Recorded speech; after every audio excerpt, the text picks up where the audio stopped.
சேலம் மாவட்டம் மேட்டூர் டேம் என்னுடைய சொந்த ஊர். யாராவது கேள்விப்பட்டிருக்கீங்களா? மேட்டூர் டேமு 4-5 பேர் தான். நாங்கள் இங்கே நாகர்கோயிலுக்குள்ளேயே சுற்றி வந்து கொடுவோம். ஃபஸ்ட்டு வேறு இந்த பக்கம் போக மாட்டோம். அங்கே தான் எங்கள் சொந்த ஊர். ஏசு என்றால் யார் என்று தெரியாத ஒரு இந்து குடும்பத்தில் பிறந்தவர்கள் நாங்கள். எங்களுக்கும் இயேசுவுக்கும் சம்மந்தமே கிடையாது. எங்கள் ஆராதனைகள், எங்கள் குலதெய்வங்கள், எங்கள் சாமிகள் எல்லாம் வேறு. எங்களுடைய சந்ததியிலே கூட இன்னும் கூட யாரும் இயேசுவை ஏற்றுக்கொண்டதாக என் ஞாபகத்திற்கு வரவில்லை. எல்லாருமே அதே மார்க்கத்தில் தான் பயங்கரமாக இருக்கிறார்கள். ஆனால் ஆண்டவர் எங்களை கிருபையாய் ஒரு குறிப்பிட்ட நாட்களில் பயங்கரமான விக்கிரக ஆராதனையிலே மாட்டிக்கொண்டிருந்த என்னுடைய தாயாரை, ஒரு அசுத்தாவினால் பாதிக்கப்பட்ட அவர்களை எங்கும் விடுவிக்க முடியாமல் இயேசுநாதருடைய ஆலயத்துக்கு போன விடுதலையாகும் என்ற ஒரு செய்தி என் உள்ளத்தில் பட்டவுடன் ராத்திரி அந்த ஆலயத்துக்கு அழைத்து போனதின் விளைவு, அங்கே இருக்கிற ஒரு தேவ மனுஷன் ஜெபித்ததின் விளைவு, யாராலும் தர முடியாத ஒரு பெரிய விடுதலையை, சொரூபம் இல்லை, எந்த ஒரு விசேஷமும் இல்லை, இயேசு என்கிற ஒரு நாமத்தின் வல்லமை என் தாயாரின் சரீரத்தில் பல வருடங்களாய் அலைக்கழித்து கொண்டிருந்த அந்த அசுத்தாவி அந்த ஒரு நாமத்தில் கீழே விழுந்து போனது. அன்றைக்கு இந்த இயேசுவை நாங்கள் சொந்த தெய்வமாக ஏற்றுக்கொண்டோம். ஆமீன் சொல்லுங்க பார்க்கலாம். பிதா குமாரன் பரிசுத்தாவி நாமத்தினால மூழ்கி ஞானஸ்நானம் எடுத்துக்கொண்டோம். ஆலயத்திற்கு போனோம். தொடர்ந்து கர்த்தரை ஆராதித்தோம். இயேசுவு எங்கள் உள்ளத்தில் வந்தார். தரித்திரங்கள், சாபங்கள் எல்லாம் உடைந்தது. யாரும் எங்களை மதமாத்தலை, யாரும் எங்களுக்கு துண்டு பிரதி கொடுக்கல, இங்கே வாங்கன்னு சொல்லலை. நாங்களாகவே ஆண்டவருடைய ஆலயத்திற்கு போனோம். இந்த உலகம் துண்டு பிரதிகளை கொடுப்பதை, ஊழியம் செய்வதை தடுத்து நிறுத்தினால், பிலிப்பியரில் ஒரு வசனம் இப்படி இருக்கிறது: வாஞ்சையும் செய்கையும் விருப்பத்தையும் அவர் உண்டாக்குறார். இயேசுவை ஆராதிக்க வேண்டும், ஒரு நல்ல தெய்வத்தை கண்டுகொள்ள வேண்டும் என்ற விருப்பத்தை ஒரு மனிதனுக்குள்ள இந்த ஆண்டவரால் வைக்க முடியும். எங்களுக்குள்ள அப்படித்தான் ஆண்டவர் வைத்தார். ஆண்டவரை அறிந்து கொண்டோம், ஆலயத்திற்கு போனோம். எல்லா பாவங்கள், சாபங்கள் இருந்தெல்லாம் கர்த்தர் எங்களை விடுதலையாக்கினார். ஒரு குறிப்பிட்ட நாள் வந்தபோது இந்த கர்த்தருடைய கனமான ஊழியத்திற்கு கர்த்தர் என்னை கிருபையாய் ஆண்டவர் என்னை அழைத்தார். எல்லாத்தையும் விட்டுட்டு வீட்டுக்கு மூத்த மகனாக இருக்கிற நான் கர்த்தருடைய ஊழியத்துக்கு வருவதற்கு ஆண்டவர் கிருபை தந்தார். கடந்த 24 வருடங்கள் முடிய போகிறது. முழு நேரமாய் சபை ஊழியத்தில் இருப்பதற்கு ஆண்டவர் எனக்கு கிருபை தந்தார். எங்கேயோ இருந்த எங்களை, இயேசு என்றால் யார் என்று தெரியாதிருந்த எங்களை இன்றைக்கி இயேசுவை அறிவிக்கிற ஒரு கர்த்தருடைய ஊழியக்காரனை மாற்றியிருக்கிறார் என்றால் அவர் ஜீவிக்கிறார். ஆமேன் சொல்லுங்க பார்க்கலாம். அவர் கதையின் தெய்வம் அல்ல, வெளிநாட்டு கடவுளும் அல்ல. ஆமேன், கர்த்தருக்கு ஸ்தோத்திரம். அவர் யாரெல்லாம் விரும்புகிறார்களோ அங்கெல்லாம் வாசம் பண்ணுகிற ஒரு நல்ல ஜீவன் உள்ள தேவன். இந்த சத்தத்தையும் இந்த சத்தியத்தையும் தூர இடத்திலிருந்து கேட்கிற யாராக இருந்தாலும் இந்த ராத்திரி இயேசு என்கிற தெய்வத்துக்கு உங்கள் இருதயத்தை நீங்கள் ஒப்பு கொடுங்கள். இயேசு கிறிஸ்து சீக்கிரம் இந்த உலகத்திற்கு வரப்போகிறார். அவரை ஏற்றுக்கொள்ளாதிருக்கிற மனிதன் கைவிடப்படுவான். அவரை ஏற்றுக்கொண்டவரை ஆராதித்து சத்தியத்துக்கு கீழ்ப்படிந்து ஆலயத்துக்கு வந்து இருக்கிற இந்த அடைக்கலப்பட்டினமாக இருக்கிற இந்த ஆலயத்துக்கு வருகிற ஒரு மனிதன் கைவிடப்படுவதில்லை. இது கதை அல்ல, இதுதான் பெரிய சரித்திரம் என்பதை அறிந்து கொண்ட நாங்கள் இயேசுக்கு எங்கள் வாழ்க்கையை ஒப்பு கொடுத்தோம். செத்து நாசமாய் போக வேண்டிய எங்கள் குடும்பம், எங்களுடைய குடும்பத்தில் இன்றைக்கி 3 நபர்கள் இந்த ஆண்டவருக்கு ஊழியம் செய்கிற கிருபைகளை ஆண்டவர் தந்தார். ஆமேன்னு சொல்லுங்க பார்க்கலாம். ஆகவே தான் கர்த்தருடைய ஊழிய அழைப்பின் பேரில் எங்கள் ஊரை விட்டு விருதுநகர் மாவட்டத்திற்கு ஊழியத்திற்கு வந்தோம். யாரையும் தெரியாது, இயேசுவை மட்டும் தெரியும். அங்கே ஜனங்களுக்கு மத்தியில் ஊழியங்களை ஆரம்பித்து சுவிசேஷம் அறிவித்து இயேசுவை சாட்சியாக சொல்லி, எங்கள் சாட்சியை சொல்லி ஒரு கூட்ட ஜனங்களை ஆண்டவருக்காக சம்பாதிப்பதற்கு இந்த எளியவர்களாக இருக்கிற கர்த்தரை ஆண்டவர் அந்த ஊழியத்தில் ஆண்டவர் எங்களை கிருபையாய் பயன்படுத்தினார். ஆமேன் சொல்லுங்க பார்க்கலாம். ஒரு தேசத்துக்கு இயேசு தேவை. ஆமேன் சொல்லுங்க பார்க்கலாமே. நான் சமீபத்தில் இந்த ஒரு சாட்சியில் நம்ம வசனத்துக்கு போகலாம். நான் சமீபத்தில் ஒரு மலைக்கு மேலே ஊழியம் செய்வதற்காக அழைக்கப்பட்டேன். ஏறத்தாழ தரைதளத்திலேருந்து மேல் தளத்தில் ஒரு 80 கிலோமீட்டருக்கு தள்ளி இருக்கிற ஒரு மலைக்கு மேலே தமிழ்நாட்டில் அங்கே 3 நாள் ஜனங்களுக்கு வசனங்களை சொல்லித்தர வேண்டும் என்று கேட்டுக்கொண்டதின் பேரில் படிப்பறிவில்லாத ஜனங்கள் 3 நாளும் அந்த ஜனங்களுக்கு வசனங்களை சொல்லித்தர வேண்டும் என்பதற்காக அந்த கூட்டத்துக்கு என்னை அழைத்தார்கள். ஆகவே நான் போயிருந்தேன். ஒரு பெரிய மலை தேசம் அது. ஒரு மில்கி பிக்கிஸ் பிஸ்கெட்டு 10 ரூபா பாக்கெட் இருக்குது பார்த்தீங்களா, அதை பார்க்கறனாலே 4 கிலோமீட்டர் வந்தால் தான் பார்க்க முடியும். அப்படின்னா அவ்வளோ டிஸ்டன்ஸ் உள்ள ஏரியா. அங்கே நான் போயிருந்த போது ஆச்சரியப்பட்டு போனேன். அங்கே படிப்பறிவில்லாமல் விக்கிரகத்தில் சாமியார்களை நம்பி வாழ்ந்து கொண்டிருக்கிற அவர்கள், வியாதி வந்தால் நெருப்படுத்து தங்கள் மேல் சூடு போட்டுக் கொள்கிற அவர்கள், விபச்சாரத்தையும் வேசித்தனத்தையும் தொழிலாக செய்து கொண்டு வருகிற அவர்களுக்கு 1975 வருடம் இந்த மலைக்கு மேலே சில குடும்பங்கள் இருக்குது, அவர்களை சந்திக்க யாரையாவது அனுப்பலாமா என்றதின் பேரில் ஒரு தேவ மனுஷன், கோயம்புத்தூர் இருக்கிற ஒரு தேவ மனுஷனுக்கு அந்த ஜனங்களை குறித்து ஒரு பாரம் வந்து வெளிநாட்டிலிருந்து வந்த ஒரு தேவனுடைய மனுஷனோடு இணைந்து அந்த ஊரை சந்திக்க காலை 7 மணிக்கு கிளம்பினார்கள். ராத்திரி 7 மணிக்கு தான் போய் அந்த ஊரை சேர்ந்தடைந்தார்கள். அப்படி என்றால் ஒரு வீட்டை கண்டுபிடிக்க, ஒரு வீட்டை தேடி போக அவர்கள் செலவழித்த நேரங்கள் 12 மணி நேரங்கள். ஆமேன்னு சொல்லுங்க பார்க்கலாம். என்ன ஒரு கடினமான வேலை பார்த்தீங்களா? 12 மணி நேரம் ஒரு வீட்டை, ஒரு கிராமத்தை கண்டுபிடித்து அவர்களுக்கு இயேசுவை அறிவிக்க போனார்கள். கூட வந்த ஒரு நண்பர் சொன்னார், இந்த ஊரில் இனிமே வேண்டாம், நடந்து இவ்வளோ தூரம் கண்டுபிடிச்சி நம்ம சபைகளை கட்டி ஊழி எப்படி செய்துவிட முடியும் என்று கேட்டார். இன்னொருவர் சொன்னார், இல்லை, நாம் நடந்து கொண்டிருக்கும் போதே ஆவியானவர் என் சிந்தையில் சொன்னார், இந்த இடத்துல நீ பட்ட கஷ்டத்துக்கும் நடந்ததுக்கும் ஒரு நாளும் வீண் போகாது, நிச்சயம் இங்கே ஒரு பெரிய ஊழியங்கள் உண்டுன்னு சொன்னார். அந்த தெய்வ மனிதர்கள் எங்கெல்லாம் நடந்து போனார்களோ அங்கெல்லாம் இன்னைக்கு மகிமையான திருச்சபைகளை எழும்புவதற்கு ஆண்டவர் கிருபை தந்திருக்கிறார். ஆமேன்னு சொல்லுங்க பார்க்கலாம். ஆகாரத்தின் மீது தண்ணீரை போட்டா அந்த நாளுக்கு பலன் காண்கிறோமோ இல்லையோ, அநேக நாட்களுக்கு நிச்சயம் பலனை காண்போம். ஆமேன்னு சொல்லுங்க பார்க்கலாம். இன்றைக்கும் இந்த மூளைச்சல் பகுதியிலிருந்து பணங்களை செலவு செய்து நிறைய தேவைகள் சந்திக்கப்பட்டு எவ்வளோ தேவைகள் எல்லாம் உள்ளே போட்டு எத்தனையோ லட்சங்கள் செலவு செய்து ஒரே ஒரு ஆகாரத்தை இந்த தேசத்தின் மீது போடுகிறோம். நிச்சயம் இந்த தேசத்தில் நாங்கள் போட்ட ஆகாரத்துக்கு ஒரு பலன் நிச்சயம் வரும். விசுவாசிக்கிறவங்க கரங்களை உயர்த்தி சத்தமா அல்லேலூயா சொல்லுங்க பார்க்கலாமே. நாம் விசுவாசித்தால் ஒரு பெரிய அறுவடையை காண்போம். தேசம் தேவனை அறியும், விக்கிரக கோட்டைகள் ஒன்றுமில்லாமல் போகும். எல்லா இடத்திலும் நாகர்கோயில் போல எங்கெல்லாம் தேவனை அறியாம தூரப்பட்டிருக்கிறாங்களோ அங்கெல்லாம் தேவனை அறிஞ்சு நாகர்கோயில் போல ஏராளமான ஜனங்கள் கர்த்தரை ஆராதிப்பார்கள். கரங்களை உயர்த்தி ஒரு அல்லேலூயா சொல்லுங்க பார்க்கலாம். நம்முடைய வாஞ்சை, நம்முடைய விருப்பம், நம்முடைய எண்ணம், நமக்கு தரப்பட்டிருக்கிற இந்த இயேசு, நமக்கு கிடைச்ச இந்த இயேசு ரட்சிப்பு, அபிஷேகம், பரிசுத்தம், இது எல்லாம் எதுவென்று தெரியாமல் மூட நம்பிக்கையிலையும் மூதோதையர்கள் சொல்லப்பட்ட அந்த வணக்கத்திலே மாட்டிக்கொண்டிருக்கிற எல்லா மக்களுக்காக இந்த இயேசு போய் சேர வேண்டும். சாகும் வரைக்கும் நம் உள்ளத்தில் ஆத்துமாக்களை குறிச்சிருக்கிற பாரம் குறைந்து விடவே கூடாது. கரங்களை உயர்த்தி ஆமேன்னு சொல்லுங்க பார்க்கலாம்.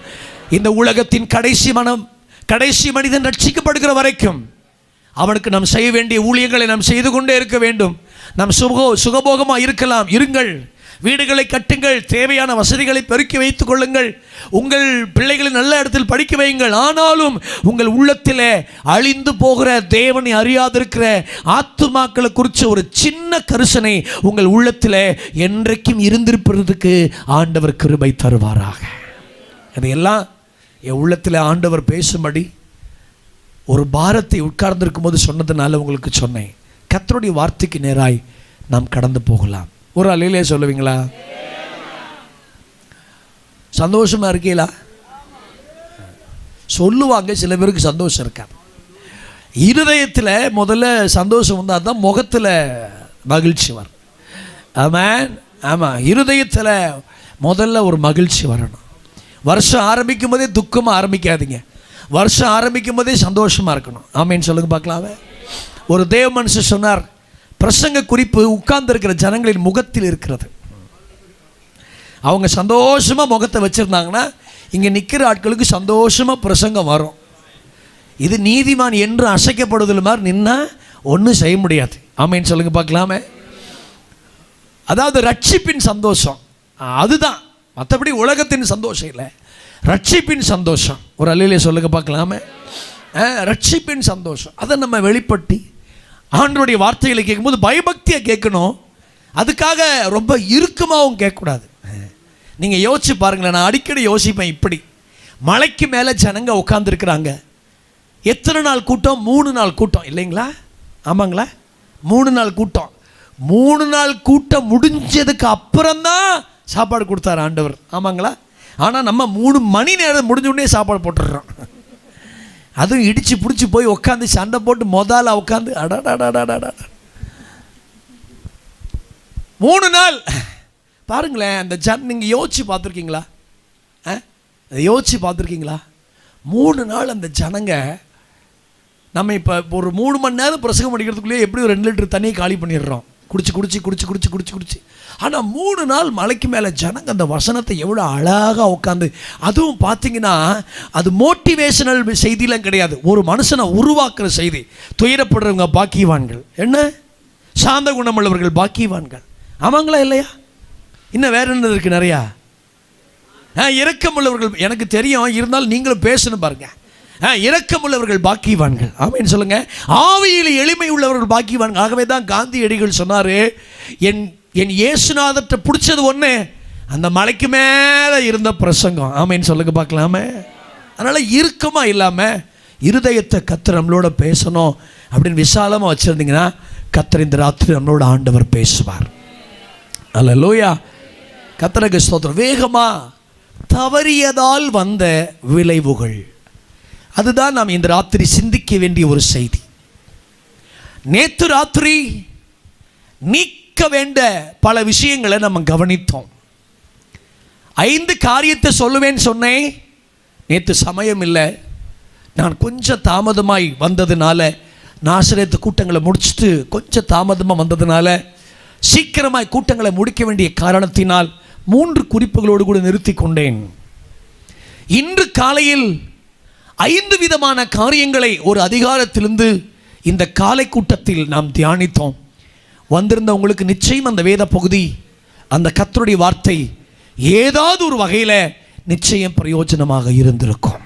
கரங்களை உயர்த்தி ஆமேன்னு சொல்லுங்க பார்க்கலாம். இன்னைக்கு ராத்திரி மணி 7:51 ஞாபகம் வச்சுக்கிடுங்க. ரைட், 9:05 இன்றைக்கி கூட்டம் முடிச்சிடும். 9:10 நல்ல ஒரு பாடல் பாடி ஆவியில் நிரம்பி நம்ம எல்லாம் கடந்து போகிறோம். என்ன சத்தமாக சொல்ல மாட்டேங்கிறீங்க? ஏங்கம்மா, நான் உங்களுக்கு நான் முடிக்கிற டைமை முதற்கொண்டு சொல்கிறேன்னா நீங்கள் சந்தோஷமாக இருக்க வேண்டாமா? ஒரு அம்மா கிட்ட ஒரு பாஸ்டர் கேட்டார், ஆராதனைக்கு வர்றீங்களே அம்மா? ஆமாம் ஐயா. உனக்கு சர்ச்சிலேயே பிடிச்ச பகுதி என்ன பகுதிமா? என்னாத்துமாவே கர்த்தரை ஸ்தோத்திரம் தான் ரொம்ப பிடிக்கும். சில பேருக்கு அந்த எண்ணாத்துமா போடும்போது இருதயத்தில் பாருங்களா ஒரு சந்தோஷம், எங்கிருந்து தான் அப்படி மகிழ்ச்சி வருமோ தெரியல. தயானந்தன் ஒரு பாஸ்டராக இருந்தார், சென்னையில் இறந்து போனார். அவர் ஒரு முறை ஊழியர் கூட்டத்தில் சொல்லும்போது சொன்னார், அவர் குடும்ப ஜெபம் வைக்கும்போது ஆரம்பிக்கும் போது நாய் எந்திரிச்சு ஓடிடுமா. என்னாத்துமா சொல்லும்போது நாய் எங்கிருந்தாலும் பக்கத்தில் உட்காந்துக்குமா. அவர் சொன்னார், என் நாய்க்கே என்னாத்துமா தான் ரொம்ப பிடிக்குது. ஆமீன் சொல்லுங்க பார்க்கலாமே. சிலருக்கு அந்த என்னாத்துமா சொல்லும்போது அந்த அப்பாடா என்னமோ சாட்சிட்டோம்டா அப்படின்னு மாதிரி நமக்கு ஒரு எண்ணம் வருது. ஆமீன் சொல்லுங்க பார்க்கலாம். ஆனால் சரியான சமயத்துக்கு உங்களை நான் அனுப்பிடுவேன். எந்த விதத்திலையும் நான் உங்களை அனுப்பாமல் இருக்க மாட்டேன், ஷார்ப்பாக அனுப்பிடுவேன். ஒரு அல்லையா சொல்லுங்க பார்க்கலாம்.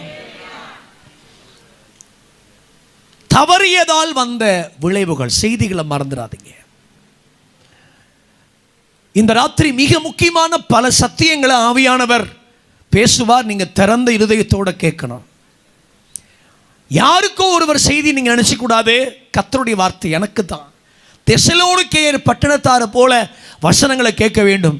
உங்களுக்கு வசனங்கள் அறிவிக்கப்பட்ட போது அதை மனுஷர் வசனமாய் அல்ல, தேவ வசனமாய் ஏற்றுக்கொண்டதுக்காக ஆண்டவரை நாங்கள் ஸ்தோத்திரம் பண்ணுகிறோம்.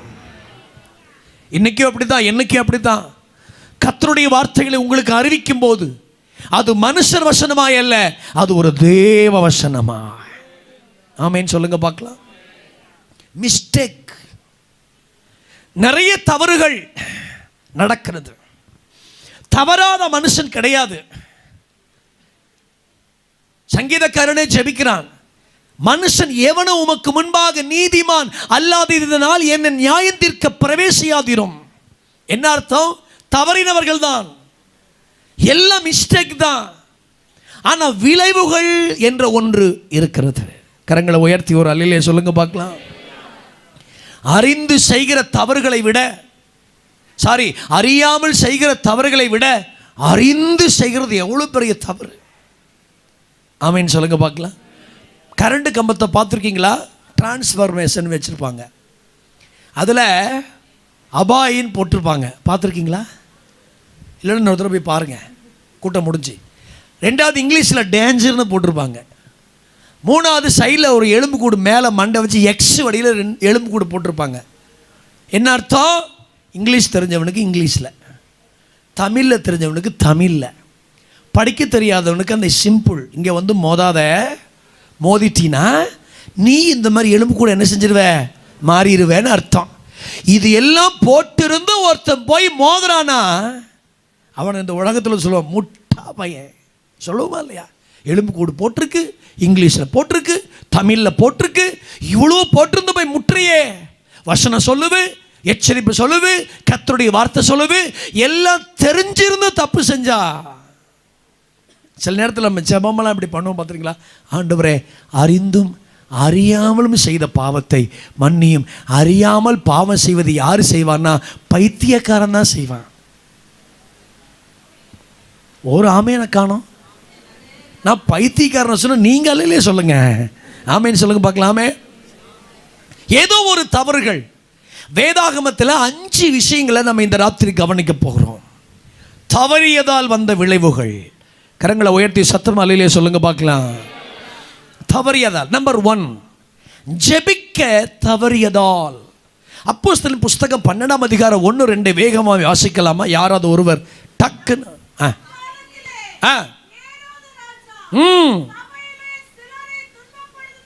தொடங்கி பட்டயத்தினாலே. அப்போஸ்தலர் புஸ்தகம் 12ஆம் அதிகாரம் புதிய ஏற்பாட்டின் சென்டர் பகுதி. கவனியுங்கள். நீங்களாம் நல்ல வசனம் கேட்குறவங்க, கிருபாசனத்தில் வளர்றவங்க, இங்கே கதைகளுக்கு முக்கியத்துவம் இல்லை, கர்த்தருடைய வார்த்தைக்கு என்பது எனக்கு நன்றாய் தெரியும். நீங்களாம் நல்ல வசனத்தில் உருவாக்கப்பட்டு தேவனுடைய வார்த்தைகளுக்கு முக்கியத்துவம் கொடுக்குற கர்த்தருடைய ஸ்தாபனம். ஆகவே கொஞ்சம் கவனிங்கள். இது எல்லாம் அறிந்த ஒரு பகுதி. அப்போஸ்தலருடைய 12ஆம் அதிகாரம் முதல் ஒரு விசுவாசிகள் கூடி ஜெபித்த அதிகாரம் அப்படின்னு சொல்றாங்க. நல்லா கவனிக்கிறீங்களா? அப்போஸ்தலர் 1, 2, 3, 4 இந்த 4 அதிகாரங்கள் வரைக்கும் விசுவாசியுடைய ஜெபத்தை நீங்கள் கவனிக்கலாம். வேண்டுதலோடு விண்ணப்பத்தோடு ஒருமனப்பட்டு ஓரிடத்தில் கூடி தரித்திருந்து ஜெபித்து கர்த்தரை நோக்கி ஊழியக்காரன் தைரியமாய் வசனத்தை பிரசங்கிக்க வேண்டும் என்று தேவனுடைய பாதத்தில் பயங்கரமாய் ஜெபித்தார்கள்.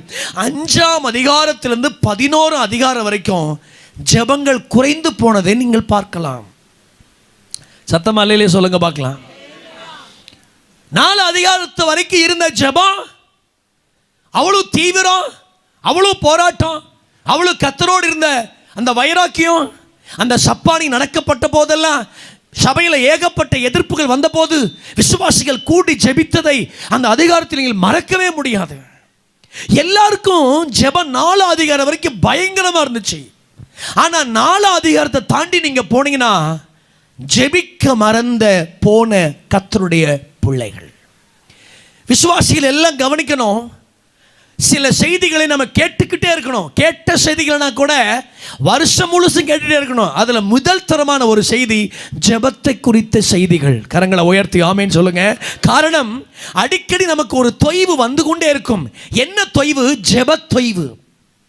அடிக்கடி வரும். உங்களுக்கு மட்டுமல்ல, ஆதி கால அப்போஸ்தலர் விசுவாசிகள் கூட 4 அதிகாரம் வரைக்கும் பயங்கரமா தீவிரமா மகிமையா ஜெபித்த அவர்கள் கொஞ்சம் ரெஸ்ட்லெஸ் ஆயிட்டாங்க, பார்த்துக்கலான்னு.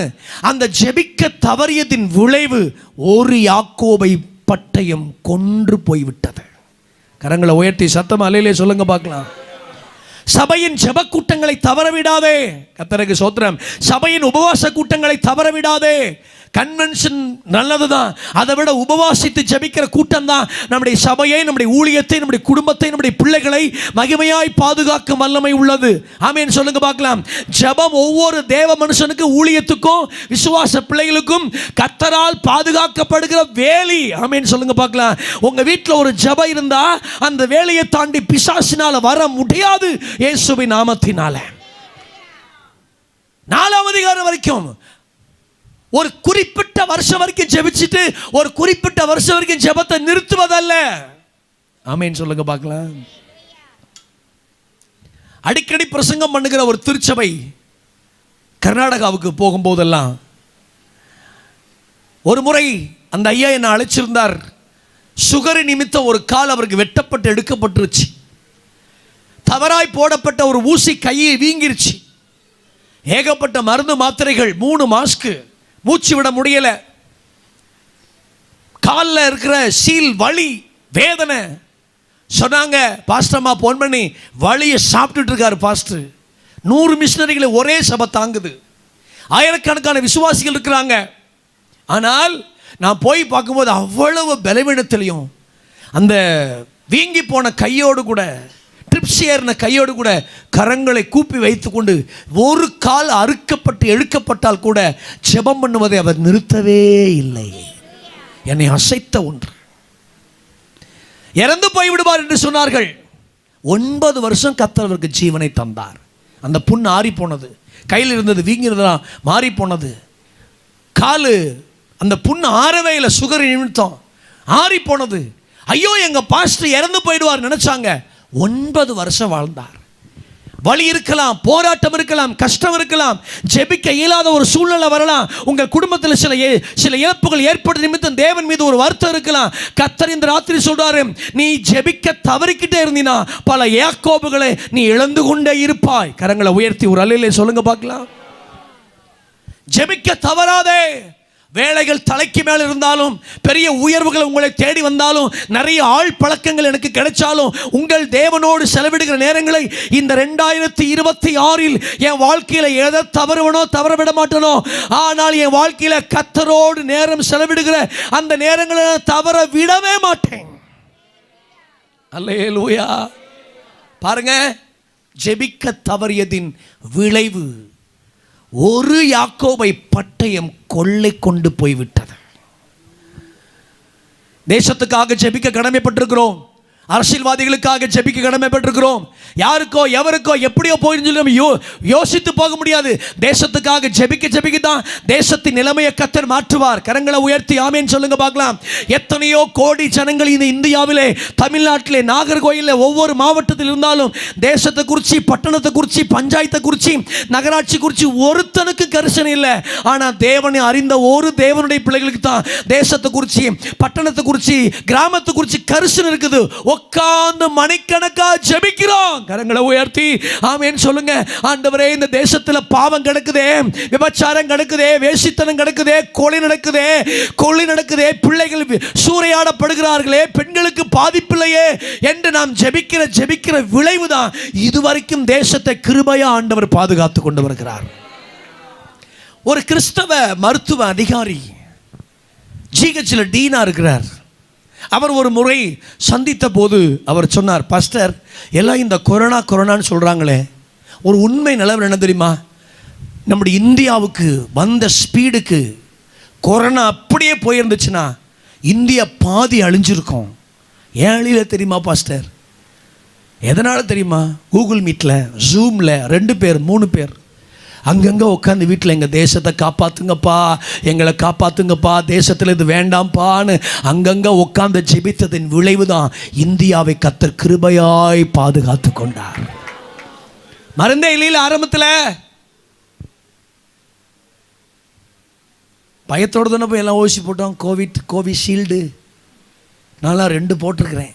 இப்போ வேறு பயமுறுத்துறாங்க, 2 ஊசி போட்டீங்க போய் சேர்ந்துருவாங்களாம். நான் ஒவ்வொரு நாளும் ஜெபிச்சுக்கிறேன், ஆண்டவரே நான் செய்ய வேண்டியது சரி, நீ எடுத்துடாதுரும் ஆண்டவரே. சொல்கிறாங்க, 2 ஊசி போட்டிங்களா? ஒருத்தர் திருவிழாவை கிட்ட 2மா போட்டிங்க அவர் கேட்கும்போது எனக்கு சர்ன்னு இருதயம் டம்முன்னு இறங்கிருச்சு. ஏன்னா நான் இப்போ கொரோனா முடிஞ்சு பெங்களூருக்கு ஊழியத்துக்கு போகும்போது அந்த சர்டிஃபிகேட்லாம் ரயில்வே ஸ்டேஷனில் விட மாட்டேன்ட்டான். அதுக்காக போட்டு போனேன். ஆனால் போட்டு வந்துட்டு வீட்டில் அப்படி ஜெபிச்சு, ஆண்டவரே என்னமோ தெரில போட்டான், நான் என் ஊசி நம்பி வாழல, உங்களை நம்பி வாழ்கிறேன், என்னை எதையும் பாதுகாக்காமல் எனக்கு உதவி செய்யப்பான்னு இது வரைக்கும் கர்த்தர் கிருபையாக பாதுகாத்திருக்கிறார். இந்தியாவில் வந்திருந்தா எவ்வளோ பேர் பாருங்க. அந்த அந்த அந்த அந்த கொரோனாவினுடைய கிருமியின் அளவு இதுவரைக்கும் கண்டுபிடிக்க முடியல. அது என்ன அளவுனே தெரியல. எந்த அளவிலும் கணக்கிடப்பட முடியாதிருக்கிற அந்த அளவு முழு தேசத்தையும் 3 வருஷம் பூட்டிருச்சு. ஜெபிச்சதின் விளைவு தேசத்தை கர்த்தர் திறந்து வச்சார். கரங்களை உயர்த்தி ஒரு அல்லையிலே சொல்லுங்க பார்க்கலாம். உலகத்தானுக்கு வேணா வேற எதுவுமே யோசிக்கலாம். ஆவிக்குரியவன் ஆவிக்குரியவைகளை சிந்திக்கிறான். தேவனுடைய பிள்ளை தேவனுடைய கருத்தை சிந்திப்பான். இந்த தேசத்துக்காக உத்தரவாதம் பண்ணி ஜெபிக்கிறதின் ஒரு விளைவு தான் கர்த்தர் தேசத்தை இதுவரைக்கும் பாதுகாத்து கொண்டிருக்கிறார். அது வரைக்கும் ஜெபம் நம்ம ஏற்கனவே ஜெபம் பண்ணிட்டோம்ல, அப்பெல்லாம் கூடி கூடி ஜெபிச்சிட்டோம்ல அப்படின்னு கொஞ்சம் ரெஸ்ட் எடுத்தாங்க பாருங்க. 12ஆம் அதிகாரத்தில் ஒருத்தனை தூக்கணும்னா எல்லாரும் சேர்ந்து ஒரு வீட்டில் அவங்க பண்ணுற ஜெபத்துக்கு கர்த்தர் மதிப்பளித்து எங்கே ஜெபிக்கிறாங்களோ அங்கேயே எதுக்காக ஜெபிக்கிறாங்களோ எந்த ஜெப குறிப்புகளுக்காக ஜெபிக்கிறாங்களோ அந்த ஜெப குறிப்பே நடந்து வந்து கதவை தட்டுகிற அளவுக்கு ஜெபத்தின் வீரியத்தை தேவன் அங்கே காண்பிச்சு கொடுத்தார். இந்த வருஷத்தில் கூட நான் கர்த்தருடைய ஊழியக்காரனா கர்த்தருடைய வார்த்தையை அறிவிக்கிறேன். இந்த வருஷம் ஜெபிக்க தவறாமல் நீங்கள் ஜெபிக்க ஆரம்பிப்பீங்கன்னா எதுக்கெல்லாம் உங்கள் மனசில் சில ஜெப குறிப்பு இருக்குதோ நீங்கள் விசுவாசித்த கர்த்தரை நம்பி கேளுங்க. அந்த ஜெப குறிப்புகள் எல்லாம் உங்கள் வாசல் கதவை நிச்சயம் தட்டும். விசுவாசிச்சா ஆமென் சொல்லுங்க பார்க்கலாம். அது உங்கள் பிள்ளைகளுக்கா இருக்கலாம், ஊழியத்துக்கா இருக்கலாம், தேவைகளுக்கா இருக்கலாம், பொருளாதாரத்துக்கா இருக்கலாம், உங்கள் சரீர சுகத்துக்காக இருக்கலாம், சில பிரச்சனைக்கா இருக்கலாம், சில போராட்டங்களுக்கா இருக்கலாம். எதுவென்றாலும் இந்த ராத்திரி இந்த வருஷத்தில் நீ ஜெபிக்க தவறாமல் ஜெபிக்க ஆரம்பிக்கும் போது எப்படி பேதுரு அங்கே வந்து வாசல் கதவை தட்டினானோ அதே போல் உன் ஜெபத்துக்கு உன் கண்ணீருப்புக்கு உன் காத்திருப்புக்கு உன் வேண்டுதலுக்கு உன் ஏக்கத்துக்கு தேவனுடைய கரம் உன்னை நோக்கி வரும். உன் கதவும் தட்டப்படும். இந்த 2026ஆம் ஆண்டு கரங்களை உயர்த்தி ஆமென் சொல்லுங்க பார்க்கலாம். நீங்கள் விசுவாசித்தால் இப்படிப்பட்ட அற்புதங்களை வெளியரங்கமாய் பார்க்க ஆண்டவர் உதவி செய்வாராக. எல்லா பரிசுத்தவான்களும் தங்கள் வாழ்க்கையை மூலதனமாக வைத்தது ஜெபமே. எல்லா பரிசுத்தவான்களும் ஜெபமே. ஆமென் சொல்லுங்க பார்க்கலாம். ஒரு காலத்தில் அந்த ஆர்சி கோயிலில் அப்படி எழுத மாட்டாங்க. நான் நேற்று நாசிரியத்தில் அந்த 7 மணி நேரம் ஜெபத்தில் பிரசங்கம் பண்ணிட்டு பஸ்ஸுக்காக நிற்கும் போது ஒரு ஆர்சி மாதா கோயிலில் ஒரு அந்த இரும்பில் எழுதி போட்டிருந்தான் ஜெபமே வெற்றி. இப்போ தான் அவங்களுக்கே தெரியுது மாதாவே போற்றிங்கிறது மாதிரி என்ன ஆயிடுச்சு. இப்போ ஜெபமே வெற்றி. இப்போ தான் ஆர்சி ஃபாதருங்களுக்கெல்லாம் கூட ஜெபம்தான் வெற்றின்னு தெரியுது. ஆமென் சொல்லுங்க பார்க்கலாம். எனக்கு அதை பார்த்தோன்னு ஆச்சரியமா இருந்துச்சு.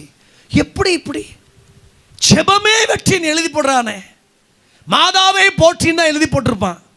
ஆனால் ஜெபமே வெற்றி. பாரம்பரியத்தில் இருக்கிறவங்களுக்கு கூட கண்கள் திறக்கப்பட்டிருக்கிறது. என்ன கண்கள்? ஜெபிக்காமல் ஒன்று செய்ய முடியாது. சபைக்கு வருகிற வாலிபர்களே, பெரியவர்களே, சிறு பிள்ளைகளே, நீங்கள் கிறிஸ்தவர்களாய் இருப்பதனால் அல்ல ஆவிக்குரியவர்களாய் நீங்கள் மாறிவிட வேண்டும். ஆமென் சொல்லுங்க பார்க்கலாம். உங்க பிள்ளைகளுக்கு நீங்க எதை கற்றுக் கொடுக்குறீங்களோ இல்லையோ, இந்த ஜாதியில் பிறந்தேன், இந்த சமுதாயத்தில் பிறந்தேன், அப்பா இவரு அவருன்னு சொல்ல வேண்டாம். உங்க பிள்ளை காலை எந்திரிக்கும் போது எங்க அப்பா முழங்காலில் நிற்பாரு, எங்க அம்மா முழங்காலில் நிற்பாங்க, நல்லா ஜெபம் பண்ணுவாங்க, அப்படி பார்க்கணும். கரங்களை உயர்த்தி அல்லேலூயா சொல்லுங்க பார்க்கலாம். தேவனுடைய பிள்ளையே, நீங்க ஜெபிக்க மறக்க பட்டயம் யாக்கோபை எடுத்துக்கொண்டே போகும். ஆனால் ஜெபிக்க ஜெபிக்க பேதுருவன் வீட்டுக்கு நடந்து வந்து கொண்டே இருப்பான். தூதன் அனுப்பப்படுவான். வெளிச்சம் பிரகாசிக்கும், கட்டுகள் கீழே விழுகும், வாசல்கள் கதவுகள் தானா திறக்கும். ஜெபத்திற்கு அத்தனை அற்புதங்கள் உண்டு. இந்த வருஷத்தில் நீ ஆரம்பிக்க வேண்டியது ஒன்று, ஜெபம்தான். கரங்களை உயர்த்தி ஆமென் சொல்லுங்க பார்க்கலாம். கண்ணீர் நிறைந்த ஜெபங்களுக்கு கர்த்தருடைய சமூகத்தில் பதில் வராமல் இருப்பதே இல்லை. ஏக்கமாய் ஜெபிக்கிற ஜெபத்திற்கு கர்த்தருடைய சமூகத்தில் பதில் வராமல் இருப்பதே இல்லை. ஒருவேளை ஜெபம் என்றதை பார்த்து பலருக்கு பெரிய நச்சரிப்பா தெரியலாம். ஜெபம் என் தேவனுக்கும் எனக்கும் ஒரு பெரிய உறவை உண்டாக்கி விடுகிறது. கரங்களை உயர்த்தி ஒரு அல்லையிலே சொல்லுங்க பார்க்கலாம். ஊரை சுத்திட்டு தெரியாதீங்க, தேவையில்லாத இடத்துக்கு போகாதீங்க, கண்ட இடத்துக்கு போயிட்டு இருக்காதீங்க. நேரம் கிடைச்சா ஆண்டவர் சமூகத்தை நித்தமும் தேடுவதற்கு கர்த்தர் நமக்கு கிருபை தருவாராக. ஜெபிக்கிற ஒரு தேவ மனுஷன், ஜெபிக்கிற ஒரு தேவனுடைய பிள்ளை, அவனை கர்த்தர் ஒரு வல்லமை உள்ள பாத்திரமாய் ஆண்டவர் பயன்படுத்துவார். கரங்களை உயர்த்தி ஆமென் சொல்லுங்க பார்க்கலாம். நீங்க பேசுகிற பேச்சில் ஒரு வல்லமை வெளிப்படும். ஆமென் சொல்லுங்க பார்க்கலாம். நீங்க ஜெபிக்கிற ஜெபத்தில் ஒரு வல்லமை வெளிப்படும். ஆமென். பிசாசு பிடித்தவர்கள் ஜெபிக்கிறவனுக்கு முன்னாடி கீழே விழுந்து ஒன்றுமில்லாமல் போகும். ஜெபிக்கிறதுக்கு முன்னாடி அரசாங்கம் மண்டிட்டு இருக்கிறத நம்ம பைபிளில் படிக்கிறோம். ஜெபிக்கிற ஒரு மனிதன் இந்த தேசத்தை எப்பேற்பட்ட கொடுமையான ஆட்சி வந்தாலும் அவன் பயப்பட மாட்டான். காரணம், ஜெபிக்கிறவன் காரியம் ஒரு நாளும் தோல்வி அடைஞ்சு போகாது. ஜெபிக்கிறவன் காரியத்தை ஆண்டவர் ஜெயமாய் மாற்றுவார். சபைக்கும் ஊழியத்துக்கும் தேவை ஆண்டவரோடு நெருங்கி ஜீவிக்கிற ஜெப வாழ்க்கை. 33 கோடி தேவர்கள் இந்த உலகத்தில் இருக்கிறார்கள் என்று அவர்கள் சொல்லிக் கொள்கிறார்கள். எந்த மார்க்கத்திலும் இல்லாதது இந்த ஒரே ஒரு மார்க்கத்தில் இருக்கிறது. என்ன? தன்னை படைத்த தெய்வத்தோடு பழகும் ஒரு பாக்கியம் வேற எந்த மார்க்கத்திலும் கிடையவே கிடையாது. நான் சொல்லுவது ஆமேன் ஐயா. பிரதர், தேடி பாருங்கள், விசாரித்து பாருங்கள். இப்படிப்பட்ட ஒரு தெய்வம் உண்டா என்று கேட்டுப்பார், விசாரித்துப்பார். இவ்விதமாய் சீரை பெற்ற ஜனம் பாக்கியம் உள்ளது. ஆண்டவர் ஏற்றுக்கொண்டேன், என் பொருளாதாரங்கள் மாறினது என்பதை விட ஆண்டவர் ஏற்றுக்கொண்டேன், அவரோடு பழகும் ஒரு பாக்கியத்தை கர்த்தர் கிருபையாய் தந்தாரே. என்ன ஒரு பெரிய பாக்கியம். வேற யாரும் போக முடியாதுங்க. யாரும் தெய்வத்தோடு பேச முடியாது, தெய்வமும் அவளோடு பேச முடியாது. ஆனால் நமக்கு பாருங்க, தேவனும் நம்மளோடு பேசுகிறார், நாமும் தெய்வத்தோடு பேசுகிறோம். என்ன அற்புதமான இருவழி பாதையை தேவன் நமக்கு கிருபையாய் தந்திருக்கிறார் பார்த்தீங்களா? எங்கேயாவது இப்படி ஒரு தெய்வம் இருக்குதா? எல்லாரும் கேட்குறாங்க, கடவுளை காட்டு, கடவுளை காட்டு, கடவுளை காட்டு. எல்லாரும் இப்போ காட்டணும். ஏதாவது ஒரு ரூபத்தில் சொரூபத்தில் கடவுளை எப்படியாவது காட்டனதா? இல்லை இல்லை, இது காட்டப்படுகிற கடவுள் இல்லை, பேசிக்கொண்டிருக்க வேண்டிய ஒரு கடவுள்.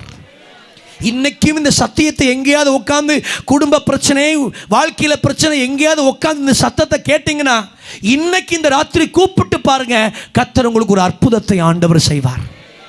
நாங்கள் ஆலயத்தை கட்டி கொண்டிருந்தோம்.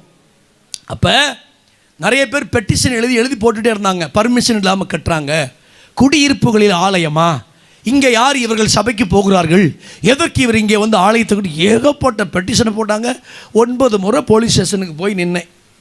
அப்போ நான் ஒரு கன்வென்ஷன் முடிச்சுட்டு வரேன், ஒரு ஆலயத்தில் வேலை நடக்கக்கூடாதுன்னு சொல்லிட்டாங்க. சரின்னு சொல்லிட்டு ரொம்ப சோர்வா நான் அந்த கட்டடத்தில் வார்க்கலை, சும்மா போட்டிருக்கு.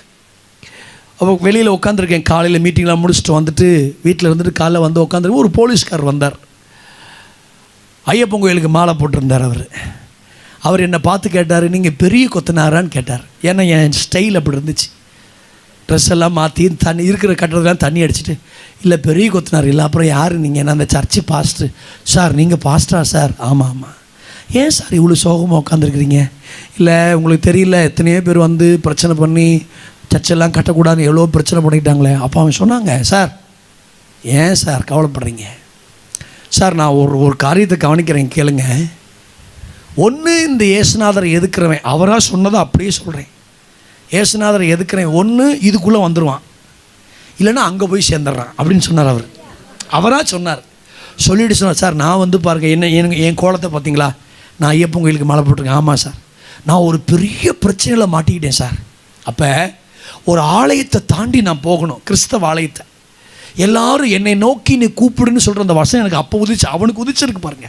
அப்போ உதிச்ச உடனே நான் ஆலயத்துக்கு முன்னாடி வந்து, இயேசுவே உண்மை எனக்கு தெரியாது, என்ன உமக்கு தெரியாது, என் பிரச்சனை என்னென்னா உமக்கு தெரியுமா தெரியும், என் பிரச்சனைலாம் இது, நான் ஒரு பெரிய துறையத்தில் இருக்கிறேன்.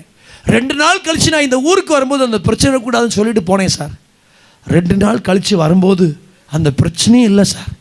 அவர் சொன்னார், மாலை போட்டிருக்கிற எனக்கே ஒரு வழி கிடைக்கும்னா அவருக்கே ஊழியம் சேர உங்களுக்கு ஒரு வழி கிடைக்காதா சார்? நான் பாருங்கள் எந்திரிச்சு உக்காந்துட்டேன். நான் தீர்க்க தரிசனம் மாலை போட்டுக்கிட்டு கூட வருது பாருங்க. ஆமென். எனக்கு இது வரைக்கும் அந்த வார்த்தை என்ன அப்படி தொட்டுச்சு. ஏன் சார், எனக்கே அந்த ஆண்டவர் ஒரு அற்புதம் செய்யும் போதே அவருக்குன்னு ஒரு ஆலயத்தை கட்டி ஊழியம் செய்றீங்க, உங்களுக்கு ஒரு அற்புதம் இப்படி சொல்லிட்டு போய் 2வது நாளில் ஒரு பெண் போலீஸ்காரர் ஃபோன் பண்ணி, சார் ஒரு எஸ்ஐ மோகன் ஒருத்தர், சார் என்ன பிரச்சனை பார்த்துக்கிறோம், கட்டுங்க சார் அப்படின்ட்டான். ஆச்சரியமாக இருந்துச்சு. ஆமேன்னு சொல்லுங்க. ஆச்சரியமாக இருந்துச்சு, எனக்கு பெரிய ஆச்சரியமாக இருந்துச்சு. அவரே சொன்னார், சார் உங்கள் சாமி ஜெபத்தை கேட்பார் சார். என் வாழ்க்கையில் அவரை இப்போ அடிக்கடி பார்ப்பேன். அண்ணே இந்த வருஷம் மாலை போட்டிருக்காரு அண்ணே. ஆமேன்னு சொல்லுங்க பார்க்கலாமே. நீங்கள் சொன்னது என் வாழ்க்கையில் மறக்கவே முடியாது. ஆமேன்னு சொல்லுவீங்களா? யாரை கொண்டா உனக்கு நிறைய பேருக்கு இயேசு அற்புதம் செய்கிறவர், உதவி செய்கிறன்னு தெரியும். ஆனால் சோசியல் பிரச்சனை, பிரஸ்டேஜ் பிரச்சனை, அந்த அந்த அந்த ஜாதி கட்டு, அதனால் அவர்கள் இயேசுவை தேடி வெளியரங்கமாக வந்து கர்த்தரை ஆராதிக்க முடியல. பட்டுக்கோட்டை பக்கத்தில் மணமேல் குடிக்கு மீட்டிங் போயிருந்தேங்க. 2 நாள் கூட்டத்துக்கு கடற்கரை ஜனங்களுக்கு ஆராதனை நடந்துகிட்டே இருக்கு. திடீர்னு ஒரு 15 இஸ்லாமிய பெண்கள் வந்தார்கள். நான் இதுக்கு இதுங்க இங்கே எதுக்கட இதுங்க வருதுங்க அப்படின்னு நினச்சிக்கிட்டு இருந்தேன். நான் நேராக அந்த ஜெப வீட்டுக்கு பக்கத்தில் இருக்கிற அந்த பாஸ்டருடைய வீட்டுக்கு நேராக போனார்கள். உடைகளை மாற்றினார்கள், வேதாகமத்தை எடுத்தார்கள், ஆலயத்தில் வந்து உட்கார்ந்திருந்தார்கள், வசனத்தை அப்படி கேட்டார்கள். எனக்கு என்னன்னே ஒன்றும் புரியலை. கூட்டம் முடிஞ்சு அந்த பாஸ்டர், யார் பாஸ்டர், இவங்களாம் ரட்சிக்கப்பட்டு இங்கே மூழ்கி ஞானசானம் எடுத்தவங்க. அவங்க ஊர்லேருந்து இங்கே பொருள் வாங்குறேன்னு சொல்லி வந்துட்டு ட்ரெஸ் எல்லாம் மாற்றிட்டு, இங்கே அவங்களுக்கு பர்மனெண்ட்டாக ட்ரெஸ் இருக்குது, இங்கே ட்ரெஸ் வந்து உட்காந்து மாற்றிட்டு ஆராதிச்சுட்டு ஜெபம் பண்ணிவிட்டு எண்ணெய் வச்சுட்டு போகும்போது அவங்க ட்ரெஸ் போட்டு போயிடுவாங்க. எனக்கு 2வது நாள் கூட்டத்துக்கு வந்துட்டாங்க. அடாடாடாடாடாடாடா, அவ்வளோ பெரிய சந்தோஷம்.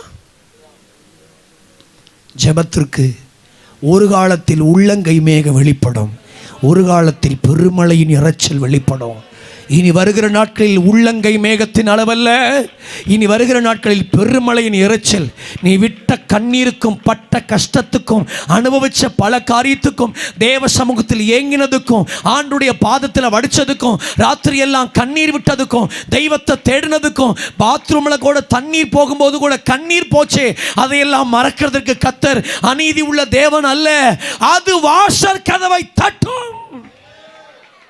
கரங்களை உயர்த்தி ஆமென் சொல்லுங்க பார்க்கலாம். எத்தனையோ பரிசுத்தவான்கள் கிருபாசனத்தில் ஊழியம் செய்ய எத்தனையோ பரிசுத்தவான்கள் இந்த ஸ்தாபனத்துக்காக கண்ணீர் விட்டு போயிருக்கிறார்கள். அந்த கண்ணீரின் ஜெபம் இந்த ஸ்தாபனத்தை யார் கையில் விட்டு கொடுக்கவே கொடுக்காது. கரங்களை உயர்த்தி ஒரு அல்லையிலே சொல்லுங்க பார்க்கலாம். நாளுக்கு நாள் ஸ்தாபனத்தில் மகிமை கூடும், அபிஷேகம் கூடும், கிருபை கூடும், வல்லமை கூடும், ஆட்கள் கூடும், ஊழியங்கள் பெருகும், பொருளாதாரங்கள் சந்திக்கப்படும். தவிர இது மேல் நோக்கி போகுமே தவிர ஒரு நாளும் கீழ் நோக்கி போகவே போகாது. காரணம், இது வசதியினால் ஆரம்பிக்கப்பட்ட ஊழியம் அல்ல, ஜெபத்தினாலும் கண்ணீரினாலும் கர்த்தருடைய மகிமையினாலும் ஆரம்பிக்கப்பட்ட ஒரு ஊழியம். எந்த ஊழியத்துக்கு பின்னாடி ஜெபமும் கண்ணீரும் இருக்கிறதோ அதை ஒருவனாலும் அழிக்கவும் முடியாது, அசைக்கவும் முடியாது. உன் குடும்பத்தில் கண்ணீர் இருக்குதா? உன் குடும்பத்தில் ஜெபம் இருக்குதா? உன் பிள்ளைகளுக்காக ஜெபம் இருக்குதா? பயப்படாத, அந்த ஜெபம் உன்னை காப்பாற்றும். பேதுரு காப்பாற்றப்படுவான். அவன் சிறைச்சாலைக்குள்ள இருந்தா கூட அவனுக்காக ஒரு தூதரை கர்த்தர் அனுப்புவார். ஜெபிக்க தவறியதின் விளைவுகள். ஒரு யாக்கோபை இழந்தார்கள். ஜெபித்ததின் விளைவு ஒரு பேதுரு காக்கப்பட்டான். இதுவரைக்கும் நம்ம உயிரோடு வாழ்றோன்னா என்ன காரணம் தெரியுமா? கர்த்தரை தேடுவதனால் மாத்திரம்தான். நீங்கள் நினைக்கிறீங்களா வெஜிடபிள்ஸ் சாப்பிட்றேன், சுகர் மாத்திரை எடுத்துக்கிறேன், எக்ஸசைஸ் பண்ணுறேன்? கிடையவே கிடையாது. கர்த்தருடைய கிருபையினால் ஆண்டவர் எங்களை கிருபையாய் பாதுகாத்து கொண்டார். இந்த வருஷத்தில், போன வருஷத்தில் நம்ம வியாதிகளுக்கு கர்த்தர் விளக்கினார், விபத்துகளுக்கு கர்த்தர் விளக்கினார், வீழ்ச்சிகளுக்கு கர்த்தர் விளக்கினார். இந்த வருஷத்தில் ஜெபித்ததின் விளைவாய் தேவன் நம்மளை கொண்டு வந்து நிறுத்தியிருக்கிறார். சபையாரே, சபையோரே, ஜெபிக்க மறக்காதிருங்கள். கரங்களை உயர்த்தி ஆமேன்னு சொல்லுங்க. எங்கேயாவது ஒரு ஜெப வீட்டில் பலிபீடத்துக்கு பக்கத்தில் சும்மா ஒரு பாய் விரிச்சு முழங்கால் படிக்கிட்டு ஒரு சேரை பக்கத்தில் போட்டு ஜெப சத்தங்கள் கூட வெளியே வராமல் வெறும் சத்தங்கள் வந்து எத்தனையோ பரிசுத்தவான்கள் அப்படி காத்திருந்ததின் விளைவுதான் ஊழியங்கள் வீரியம் உள்ளதாய் மாறிவிட்டது. உன் ஜெப அறையை மட்டுப்படுத்தாதே. இந்த நாள் பிரசங்கம் வெளியுள்ள ஆட்களுக்கு கிடையாது, உங்களுக்கு தான். வசதிகள் வந்துவிட்டு என்பதற்காக ஜெப அனல் குறைந்து போய்விடக்கூடாது. ஆமேன் சொல்லுங்க பார்க்கலாம். தேவைகள் சந்திக்கப்பட்டது என்பதற்காக ஜெப அனல் குறைந்து போய்விடக்கூடாது. ஆமேன் சொல்லுங்க பார்க்கலாம். நான் நல்லா என் சூழ்நிலைகள்லாம் நல்லா ஆயிடுச்சு. ஒரு காலத்தில் வாடகை வீட்டில் இருந்தேன், இப்போ சொந்த வீடு கட்டிட்டேன், என் பிள்ளைகள்லாம் ரொம்ப கஷ்டப்பட்டாங்க, ஒரு நல்ல இடத்துக்கு வந்துட்டாங்க என்பதற்காக நான் நல்லா ஆயிட்டேன் அப்படிங்கிறதுக்காக ஜெப அனலை குறைக்காத. நான் அதான் என்னுடைய பிரசங்கத்தில் இப்படி சொல்வேன், ஜெபம் தேவைகளை பெற்றுக்கொள்ளும் ஒரு கருவி அல்ல, ஜெபம் தேவனோடு உள்ள ஒரு உறவு. ஆமேன் சொல்வீங்களா? அது ஏதோ ஒரு தேவைகளை எனக்கு பெற்றுத்தரும் ஒரு எக்யூப்மெண்ட்ஸ் அல்ல, அது ஒரு ரிலேஷன்ஷிப். அதோடு வாழ்ந்து விட்டவர்கள் அவர்களை விட்டு அதனால் இருக்கவே முடியாது. கரங்களை உயர்த்தி ஒரு அல்லிலே சொல்லுங்க பார்க்க. 75 வயசு ஃபாதருக்கு, அவரோடு நாங்கள் நடக்கிறோம். 450 பாட்டு இந்த ஊருக்கு உலகத்துக்கு. ஆனால் இவ்வளோ தள்ளாத வயசுலையும் 3 மணிக்கு எழும்பி ஆண்டவர் பாதத்தில் முழங்கால நின்றுவார். வசதி இருக்குது, வாய்ப்பு இருக்குது, புகழ் இருக்குது. அது ஏன் மங்காம இருக்குதுன்னா அவர் வாழ்க்கையில் ஜெபம் இருக்குது. உங்களுக்கு இருக்கிற காரியம் மங்காம இருக்கணுமா? இருந்துக்கிட்டே இருக்கணுமா? குறையக்கூடாதா? அட்டை விழக்கூடாதா? பாதுகாக்கப்படணும். ஒரே ஒரு சீக்ரெட்ஸ் தான், ஜெபிக்க தவறாத. ஆமேன் சொல்லுங்க பார்க்கலாம். யாரோ சில மனுஷர்களை பிரியப்படுத்துவதற்காக கூட நம்முடைய ஜெப நேரங்களை தூக்கி எறிஞ்சிட்டு போயிருக்கிறோம். கர்த்தர் இதையெல்லாம் நினைவில் வச்சிருக்கிறார். யாரோ ஒருவரை பார்க்கறதுக்காக வேலைன்னு ஓடி போய் என்ன வச்சிருக்கிறீங்க? வீட்டு சுவர் இன்னும் பூசல, கடன் அடையல. வேலைக்காகவா கர்த்தர் இந்த உலகத்தில் உங்களை என்னையும் கர்த்தர் வச்சிருக்கிறாரு? அவரோட பழகும் ஒரு பெரிய பாக்கியத்தை தர்றதுக்கு தான். அதனால தான் அழகா சொல்றாரு யோபு 22:26, அவரோடு பழகி சமாதானமாயிரும், அதனால் உமக்கு என்ன வரும்? இந்த வருஷத்தில் எத்தனை பேர் விசுவாசிக்கிறீங்க எனக்கு நன்மை வர வேண்டும்? கரங்களை உயர்த்தி சத்தமா இல்லையா சொல்லுங்க பார்க்கலாம். தீமை அல்ல, என்ன வர வேண்டும்? நன்மை. 2வது, ஆலோசனையை கேட்க தவறியதால். 1 ராஜாக்களின் புஸ்தகத்துக்கு நம்முடைய பைபிள் எடுத்துக்கொள்வோம். வேகமாக எடுப்பீங்களா? தெரிஞ்ச பகுதி, பட் கர்த்தர் இன்னைக்கு அதை பேச சொன்னார், அதனால் கொஞ்சம் விவரமாக பேசுறதுக்கு கர்த்தர் கிருபை தருவாராக. 1 ராஜாக்களின் புஸ்தகம் 12ஆம் அதிகாரத்தை எல்லாரும் நீங்கள் எடுத்துக்கொள்ளுங்கள். 4ஆம் வசனத்தை ஒருவர் வாசிங்க. உம்முடைய தகப்பன் பாரமான நுகத்தை எங்கள் மேல் வைத்தார். சாலமோனை குறித்து சொல்லுறாங்க, என்ன நுகத்தை வச்சாரு? பாரமான. அப்புறம் படிங்க. இப்போதும் நீர் உம்முடைய தகப்பன் சுமத்தின கடினமான வேலையையும் அவர் எங்கள் மேல் வைத்த பாரமான நுகத்தையும் லகுவாக்கும். அப்பொழுது என்ன செய்வோம்? உம்மை சேவிப்போம். 5ஆம் வசனம் பாருங்க. அதற்கு அவன், நீங்கள் போய் 3 நாள் பொறுத்து என்னிடத்தில் திரும்பி வாருங்கள் என்றார். அப்படியே ஜனங்கள் போயிருந்தார்கள். 6ஆம் வசனம். அப்பொழுது ராஜாவாகிய ரெகொபெயாம் தன் தகப்பனாகி சாலமோன் உயிரோடு இருக்கையில் அவன் சமூகத்தில் நின்ற முதியோரோட ஆலோசனை பண்ணி. உங்களுக்கு பைபிள்ல கோடு போடுற பழக்கம்னு ஒன்று இருந்தா இப்படி அண்டர்லைன் பண்ணலாம், முதியோரோட ஆலோசனை பண்ணி. ஆமீன் சொல்லுங்க பார்க்கலாம். ஜனங்களுக்கு மறு உத்தரவு கொடுக்க நீங்கள் என்ன யோசனை சொல்லுகிறீர்கள் என்று கேட்டான். 7ஆம் வசனம் அழகா சொல்லுவாங்க இந்த முதியோர்கள். படிங்க அந்த 7ஆம் வசனம். அதற்கு அவர்கள், முதல்ல நீ இந்த ஜனங்களுக்கு என்ன ஆகணும்? சேவகனாகி. சத்தமா சொல்லுங்க, என்ன ஆகணும்? நாம யாருமே பெரிய ஆட்கள் கிடையாது, எல்லாருமே சேவகர்கள் தான். கை உயர்த்தி அல்லேலூயா சொல்லுங்க பார்க்கலாம். முதல்ல ஜனங்களுக்கு நீ என்னவா ஆறணும்? சேவகனா மாறணும். அப்புறம் அவர்களுக்கு இணங்கி அவர்கள் சொற்படி செய்து மறுமொழியாக நல்வார்த்தைகளை சொல்வார்களானால் என்னாலும் அவர்கள் உமக்கு ஊழியக்காரரா இருப்பார்கள் என்றார்கள். இந்த முதியோர்களுக்காக கையை உயர்த்தி ஒரு அல்லேலூயா சொல்லுங்க பார்க்கலாம். நல்ல ஆலோசனையா இல்லையா? நல்ல ஆலோசனை. நான் உங்களுக்கு இந்த பிரசங்கத்துக்குள்ள போறதுக்கு முன்னாடி ஒன்று சொல்லிட்டு போறேன். தீர்க்க தரிசனத்தை விட வல்லமையானது ஆலோசனை. தெரியுமா உங்களுக்கு? தீர்க்க தரிசனம் கூட விட்டு அடிச்சிருவாங்க, நடக்குதோ நடக்கலையோ, அது பாட்டுக்கு பச்சை கலர், சிவப்பு கலர், மஞ்சள் கலர்னு போயிட்டே இருக்கும். ஆனால் ஆலோசனைக்கு அப்படி கிடையாது. ஆலோசனை மிக மிக அற்புதமான ஒன்று. இங்கே பாருங்க, ஆலோசனை என்ன செய்யும் நீங்கள் கேட்டீங்க அப்படின்னா, வெகுண்டு கோபத்தோடு வந்த தாவீதை அபிகாயில் ஆலோசனை சொல்லி கோபத்தை இறக்கிட்டா.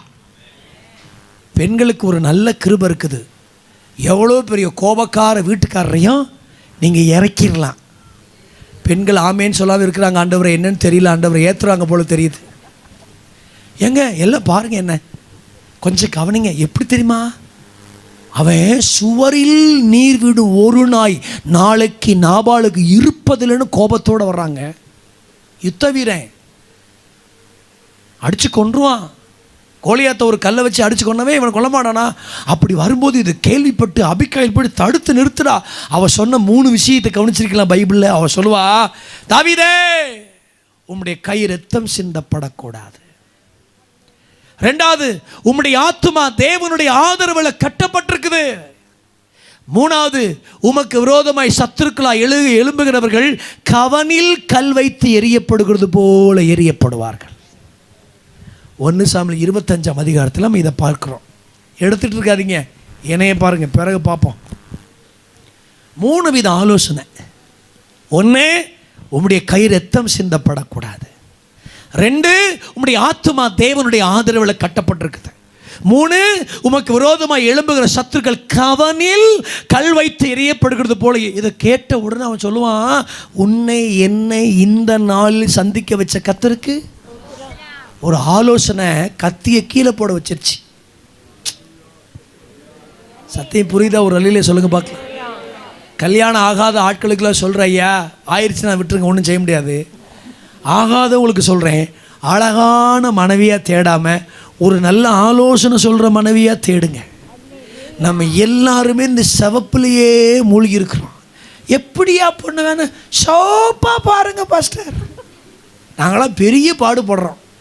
யாரும் தப்பாக நினச்சிக்காதீங்க. நான் இருதயத்தில் பட்டதை சொல்லுவேன். ஒரு பையனுக்கு நான் 14 பொண்ணு பார்த்தேன். 14 பொண்ணையும் வேணான்ட்டான். நான் சொன்னேன், இனிமே உனக்கு கல்யாணம் நீ அடுத்த ஒரு பொண்ணை பார்க்கும்போது நீ கல்யாணம் முடிக்கலை, நான் உன்னை சிலுவையிலேயே அரைஞ்சிருவேன்ட்டான். அப்புறமா ஏற்றுக்கிட்டாவேன். ஆமேன்னு சொல்லுங்கள் பார்க்கலாம். சிவப்பு சிவப்பு சிவப்பு இப்படியே தெரியாமல் ஒரு நல்ல ஆலோசனை. கை உயர்த்தி ஆமேன்னு சொல்லுங்க. சர்ச்சில் ஒரு பெரிய பிரச்சனை, வீட்டுக்காரர் சண்டை போடுறதுக்கு சர்ச்சுக்கு கிளம்புறாரு. அவங்க மனைவி சொன்னா, உமக்கு இது தேவையில்லாத வேலை, ஓய் நீர் உட்காரோம். ஏன் சாபத்தை வாங்கிட்டு தெரியுது, பேசாமல் இருக்க மாட்டீரா? பேசாமல் உட்காந்துட்டாரு. சில பேர் வெளியே பார்க்க பயங்கர ரவுடி மாதிரி இருப்பாங்க, வீட்டுக்குள்ளே பூனை மாதிரி இருப்பாங்க. சொல்லுமா சொல்லுமா, சரிங்கம்மா சரிம்மா சாரிம்மா, அப்படியே வண்டி ஓடிட்டுருக்குது. நாங்கள் ஒரு வீடு சந்திக்க போயிருந்தேன். அந்த சிஸ்டர் அந்த வீட்டுக்காரரை பார்த்தாங்க, ஒரே பார்வை தான். அவர் பையில் வரும்போது பால் பாக்கெட்டு, சேவு, அச்சு முறுக்கு, மிக்சரு, புரு 5 இருக்கு. ஒரு பார்வையில் எவ்வளோ விசேஷ அபிஷேகம் பெற்றவர்கள் தெரியுமா பெண்கள்? ஒரே பார்வையில் பையை நிரப்பி விடுவார்கள். கைகளை உயர்த்தி ஒரு அல்லையிலே சொல்லுங்கள். எங்கள் ஆண்களெல்லாம் சிரித்த முகத்தோடு இன்றைக்கி உட்காந்துருக்கு. நல்ல வேலைக்கு பாஸ்டர், இதெல்லாம் நான் சொல்ல முடியாது, நீங்கள் சொல்கிறீங்களே. ஆமேன்னு சொல்லுங்க பார்க்கலாம். அழகான மனைவி எங்கேயாவது இருக்குமா? எப்படா பொண்ணு வேணும்னு ஒரு பாஸ்டர்கிட்ட கேட்டால் அவர் தொட்டா ரத்தம் வரணும். அவர் ரொம்ப அழகாக சொன்னார், குஷ்டரோகி ஆஸ்பத்திரிக்கு போடா தொடாமலே வரும் அப்படின்னார். அல்லையிலே சொல்லுவீங்களா? ஆலோசனை எவ்வளோ வல்லமையானது தெரியுமா? பல நேரம் ஆலோசனையை கேட்க தவறிடுறோம். கரங்களை உயர்த்தி ஒரு அலையிலே சொல்லுங்க பார்க்கலாம். முதியோருடைய ஆலோசனை, நீ முதல்ல ஜனங்களுக்கு சேவகனா மாறு, நீ ஜனங்களுக்கு இணங்கு. ஒரு அலையிலே சொல்லுங்க பார்க்கலாம். ஒரு ஊழியம் ஆசீர்வதிக்கப்படும், நான் முதல்ல ஜனங்களுக்கு ஒருத்தன் சேவகனா மாறிடணும், இணங்கிடணும். எங்களெல்லாம் கர்த்தர் உங்களுக்கு சேவகனாகிறதுக்கு தான் கர்த்தர் எங்களை ஊழியத்துக்கு அழைச்சிருக்கிறார். இணங்கணும். அப்புறம் என்ன வார்த்தை சொல்லணுமா? சொல்லுங்க, ரொம்ப அழகா இருக்கு. அவர்களுக்கு நல்வார்த்தை. கையை உயர்த்தி ஒரு அல்லையிலே சொல்லுங்க பார்க்கலாம். என்ன வார்த்தை? நல்வார்த்தையை சொல்லுவீர்கள் என்றால் ரொம்ப அழகா இருக்கு. அவர்கள் என்னாலும், நான் இப்படி தான் பைபிள் படிப்பேன் என் ரூம்ல. என்னாலும் உமக்கு எப்படி இருப்பாங்க? ஊழியக்காரா இருப்பாங்க. இது நல்ல ஆலோசனை இல்லைங்களாம்மா? அருமையான ஒரு ஆலோசனை. ஆனால் இவர் என்ன தெரியுமா சொன்னார்? 8ஆம் வசனத்தில் தள்ளி விட்டு. என்ன விட்டு? நிறைய பேர் அப்படி தான் தள்ளி விடுறதுலே தான் இருக்கிறான். எத்தனை பிரசங்கம் கேட்டாலும் என்னாத்துமா சொல்லும்போது அந்த பிரசங்கத்தை தள்ளி விட்டுறது, பிரசங்கத்தை தள்ளி விட்டுறது, ஆலோசனையை தள்ளி விட்டுறது. ஒரு காலத்துலலாம் நான் கேள்விப்பட்டிருக்கேன், பப்ளிக் மீட்டிங்கில் பிரசங்கம் பண்ணும்போது கிரவுண்டை 2வது நாளுக்கு வந்து கூட்டுவாங்களாம். கூட்டும் போது பார்த்தீங்கன்னா அந்த கிரவுண்டில் வளையல்கள், காலில் போட்டிருக்கிற கயிறுகள், பீடி, சிகரெட்டு, ஹார்ன்ஸு, தண்ணி பாட்டில் எல்லாம் கிரவுண்டில் கிடக்குமா. காரணம், பிரசங்கத்தை கேட்ட உடனே இருதயத்தில் குத்தப்பட்டு தாங்கள் பாவமாக இருக்கிற எல்லாத்தையும் மைதானத்திலேயே போட்டுட்டு போயிருப்பாங்க. அப்படி வளர்ந்த கிறிஸ்தவம் இந்த கிறிஸ்தவம். அப்படி ரட்சிக்கப்பட்டாங்க ஜனங்க. கரங்களை உயர்த்தி ஒரு அல்லேலூயா சொல்லுங்க. அப்படி இருதயத்தில் கர்த்தருடைய வார்த்தைகளுக்கு சுமந்தார்கள், அப்படி சுமந்தார்கள். நானும் அதை கண்கூடா நான் வேதாகமங்கள் படிக்கும்போது வாலண்டியராக சில கூட்டங்களுக்கு உதவி செய்ய போகும்போது அந்த மைதானத்தில் பார்த்துருக்குறேன். அப்படியே கிடக்கும். இன்னும் பலதெல்லாம் கிடக்கும், அதை சொல்லக்கூடாது. இன்னும் பலதெல்லாம் கிடக்கும். தாலியில் போட்டிருக்கிற அந்த விக்கிரகங்களை கலட்டி போட்டு போயிருப்பாங்க. இதுதான் எனக்கு சாபமா, இந்த விக்கிரகம் எனக்கு வேண்டாம், தூக்கி எறிஞ்சிட்டு போயிருப்பாங்க. பிரசங்கத்தை அவங்க தள்ளல. ஆனால் ஒரு ராஜாவின் மகன் அருமையான ஆலோசனைகளை தள்ளிவிட்டு. கரங்களை உயர்த்தி ஒரு அல்லேலூயா சொல்லுங்க பார்க்கலாம். உங்கள் வாழ்க்கை சிறக்கணும்னா, உங்கள் வாழ்க்கை நல்லா இருக்கணும்னா ஆலோசனைக்காரர்களை பக்கத்தில் வைத்துக் கொள்ளுங்கள். நல்ல ஆலோசனைக்காரர்களை தள்ளிவிட்டு 9வது வசனம், அவர்களை நோக்கி உம்முடைய தகப்பன் எங்கள் மேல் வைத்த. 8ஆம் வசனத்தில் கீழ்ப்படிங்க. முதியோர் தனக்கு சொன்ன ஆலோசனை அவன் தள்ளிவிட்டு. 2வது பார்ட்ட கொஞ்சம் எல்லாரும் மெதுவாக கவனிங்க. தன்னோட வளர்ந்து, தன்னோடு வளர்ந்து, தன்னோட வளர்ந்து, தன் சமூகத்தில் இருக்கிற வாலிபரோட ஆலோசனை பண்ணி. உனக்கு முதியோர் வேணுமா வாலிபர் வேணுமா சொல்லுங்க. வாலிபர்கள் வேணும், பராக்கிரமத்துக்கு. ஆலோசனைக்கு முதியோர்கள் தான் வேணும். ஸ்பீக்கர் பெட்டியை தூக்க முடியுமாமா உங்களால்? சத்தியமாக தூக்க மாட்டீங்க. ஆனால் பசங்களால் தூக்க முடியும். அவங்கள்ட்ட பராக்கிரமம் இருக்குது, உங்ககிட்ட ஆலோசனை இருக்குது. ஆமென். நீ வாலிபர்களை நீ பராக்கிரமத்தை தேடு. சில பேர் அப்படிதான், வாலிபர்கள் கொஞ்சம் பேர் இருந்தால் அவங்ககிட்ட ஆலோசனை கேட்கறது வயசுக்குரியதாக இருக்கும். ஆமேன்னு சொல்லுங்க பார்க்கலாமே. வாலிபரோட ஆலோசனை பண்ணி என்ன சொல்றீங்கன்னு கேட்டான். அவர்களை வசனம் பாருங்க. அப்பொழுது அவனோடு வளர்ந்த வாலிபரை நோக்கி, உம்முடைய தகப்பன் எங்கள் நுகத்தை பாரமாக்கினார், அதை எங்களுக்கு லகுவாக்கும் என்று உம்மிடத்தில் சொன்ன இந்த ஜனத்திற்கு நீ என்ன சொல்லணும்னு கேட்டா, அந்த வசனத்தை பாருங்க. என் சுண்டு விரல் என் தகப்பனாருடைய இடுப்பை பார்க்கலாம். டே அப்பா, இப்போ என்ன வந்து கேட்டாங்க அப்படின்னா, அவங்க சாலமோனுக்கு எத்தனை மனைவி மாறுங்க? நீ பைபிள் உள்ள தானே சொல்கிறீங்க, சொல்லுங்கள். மொத்தத்தில் 1000, கணக்கில் வந்தது கணக்கில் வராது எத்தனையோ. திருப்பூரில் ஒரு மீட்டிங் போயிருக்கும்போது ஒரு பாஸ்டர் வந்து என்கிட்ட இதுக்கு ஒரு கேள்வி கேட்டார். எனக்கு சாலமோன்னாலே டக்குன்னு அந்த கேள்வியை மனசுக்குள்ளே வந்துடும். பாஸ்டர், எனக்கு ஒரு சின்ன சந்தேகம். என்ன என் சந்தேகம்? நாங்கள் ஒரே வீட்டில் வாழ்கிறோம், நான், என் மனைவி, 2 பிள்ளைங்க, எங்கள் அத்தை, எங்கள் மாமா, என் தம்பி எல்லாம் வாழ்கிறோம். நான் திடீர்னு என் மூத்த மகளை கூப்பிடுறதுக்கு என் தம்பியை கூப்பிட்டுருவேன், என் தம்பியை கூப்பிடுறதுக்கு எங்கள் அத்தையை கூப்பிட்டுருவேன், எங்கள் அத்தையை கூப்பிடுறதுக்கு எங்கள் மாமாவை கூப்பிட்டுருவேன். இதில் என்ன என் சந்தேகம்? நாங்கள் ஒரு குடும்பத்தில் வாழ்கிற நாங்களே இப்படி மாறி மாறி கூப்பிட்டுக்கிறோமே, 1000 பேரை வச்சுருந்தானே எப்படி கூப்பிட்டுருப்பான்னு கேட்டார் என்கிட்ட. நான் அவர்கிட்ட கேட்டேன், ஏயா பைபிளில் எவ்வளோ சந்தேகம் இருக்குது, இதை போய் ஒரு சந்தேகம் இல்லை பாஸ்டர் எனக்கு. நான் நீங்கள் பாஸ்டர்ஸ் மீட்டிங் கிளம்பும்போது இன்றைக்கி நீங்கள் வரீங்கன்னு கேள்விப்பட்டேன், எப்படியாவது உங்ககிட்ட கேட்குன்னு வந்தேன், என்ன சொல்கிறீங்கன்னு கேட்டேன். எனக்கு தெரியாது, எனக்கு என்ன செய்யாது.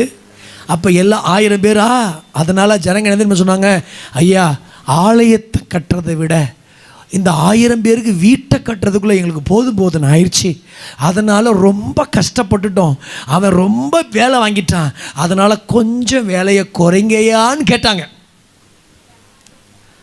அப்படியா? என்னால் 1000 மனைவி கட்ட மாட்டேன், நான் கவனமாக இருப்பேன், நான் சாதாரணமாக தான் இருப்பேன், வேலை அதிகமாக இருக்காது, பயப்படாதீங்க அப்படின்னு தானே சொல்லணும். அவன் அப்படி சொல்லவே இல்லை. சுண்டு விரல் இடுப்ப பார்க்கலாம். ஏங்க என்னாச்சுங்கிறீங்க? ஒரு நல்ல ஆலோசனையை கேட்க தவறியதின் விளைவு கோத்திரமே பிரிஞ்சு போச்சு. ஆமாவா இல்லையா? 10 கோத்திரம் ஒரு பக்கம், 2 கோத்திரம் ஒரு பக்கம். பிசாசினால் பிரிந்தவர்களை விட நல்ல ஆலோசனையை கேட்க தவறியதால் பிரிந்தவர்கள் தான் ஏராளம். கரங்களை உயர்த்தி ஒரு அல்லையிலே சொல்லுங்க பார்க்கலாம். ஆகவேதான் தேவனே உமது ஆலோசனை எத்தனை அருமையானவைகள். ராக்காலங்களில் எனக்கு ஆலோசனை தந்த கர்த்தரை துதிப்பேன். சபையே, உனக்கு தேவை தீர்க்க தரிசனம் மட்டுமல்ல, உனக்கு தேவை கர்த்தருடைய ஆலோசனைகளும் தேவை. ஆலோசனைக்காரர் அநேகர் உண்டானால் சுகம் உண்டாகும். ஆமீன் சொல்லுங்க பார்க்கலாம். ஆலோசனை தேவை, ஆலோசனை தேவை, மிக மிக தேவை. கொஞ்சம் யோசிங்க. சாதாரணமாக இதை யோசிச்சுட்டு போங்க. தயவு செய்து இந்த செய்திகளை சாதாரணமாக கேட்காதீங்க. 2 கோத்திரம் தாவீது கஷ்டப்பட்டு சேர்த்த கோத்திரம். மோசையின் மூலமா நடத்தி வந்த ஒரு பெரிய ஜனக்கூட்டம். எத்தனை ராஜாக்களை நியாயாதிபதிகளை கர்த்தர் ஏற்படுத்தி கட்டி காப்பாற்ற ஒரு கோத்திரம். இவ்வளவு பெரிய கோத்திரம் 2 பிரிஞ்சு போச்சு. குடும்பம் ஏன் 2 பிரியுது? ஆலோசனை கேட்க மாட்டேங்கிறோம். குடும்பம் என்றாலே சண்டைகள், சச்சரவுகள், பிரச்சனைகள் வராமல் இருக்காது. அப்பப்போ எட்டி பார்க்கும். அதுதான் குடும்பம். குடும்பம் நடத்துறவங்க மட்டும் ஒரு அல்லையிலே சொல்லுங்க பார்க்கலாம்.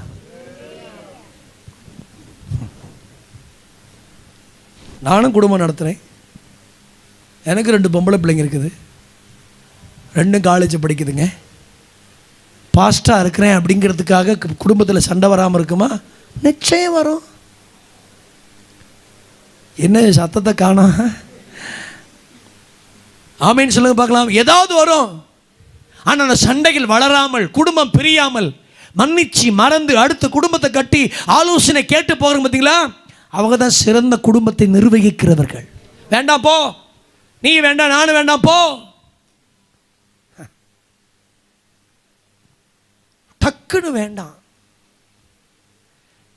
தேவனை தூஷித்த ஜீவனை விடுன்னு சொல்கிற ஒருத்தி. அவனுக்கு ஒருத்தன் ஆலோசனை சொல்கிறான். ஹலோ மிஸ்ஸஸ் யோபு, இங்கே வாய. தேவனது நன்மையை பெற்ற நாம் தீமையை பெற வேண்டாமா? என்ன அற்புதமான ஒரு ஆலோசனை. பெற வேண்டாம், பெற வேண்டாம்னு சொன்ன நீ பைத்தியக்காரி. பார்த்தீங்களா? வாலிப தங்கச்சி, வாலிபத்தை எதிர்கொள்ள உனக்கு தேவை ஆலோசனை. நீயே சிக்கி தவிக்காத, செல்ஃபோனில் மாட்டிட்டு தவிக்காத, தவறான எஸ்எம்எஸ் அனுப்பி எங்கேயாவது மாட்டிக்கிட்டு தெரியாத. கரங்களை உயர்த்தி ஒரு அல்லையிலே சொல்லுங்க பார்க்கலாமே. உன் திருமணத்துக்கு தேவை ஆலோசனை, எதிர்காலத்துக்கு தேவை ஆலோசனை. சபைக்கு எதுக்கு தெரியுமா வருகிறோம்? சாஞ்சாடம்மா சாஞ்சாடு, சபைக்கு போகிறேன் சாஞ்சாடு, ஒரு பக்கமாக உட்காருவேன் சாஞ்சாடு, தூங்கிட்டு எந்திரிச்சு போய் சாஞ்சாடுக்கு வரதில்லை. அங்கே கர்த்தருடைய ஆலோசனைகள் இருக்கிறது. எனக்கு சபை என்பது சும்மா கிடையாது, ஆலோசனைகள் நிறைந்த ஒரு இடம். பண்டக சாலை, விருந்து வீடு, கர்த்தருடைய வீடு, அடைக்கல பட்டணம், தேவன் எழுந்தருள் இடம், கர்த்தருடைய பிரசன்னத்தை ஊற்றுகிற ஒரு இடம், தேவனுடைய நல்ல உணர்வுகளை தருகிற இடம். இவைகளெல்லாம் நிறைந்ததுதான் ஒரு திருச்சபை. இங்கே ஒரு நல்ல ஆலோசனை எனக்கு உண்டு. ஆண்களுக்கு சொல்றேன், கோச்சிக்காதீங்க. சில நேரத்தில் மனைவி ஆலோசனைலாம் கேளுங்க.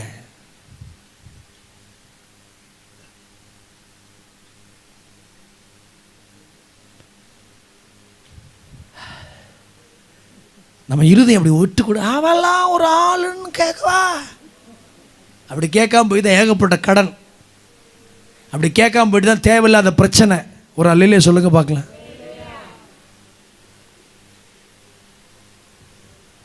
ஆலோசனை எவ்வளோ பெரிய முக்கியம் தெரியுமா?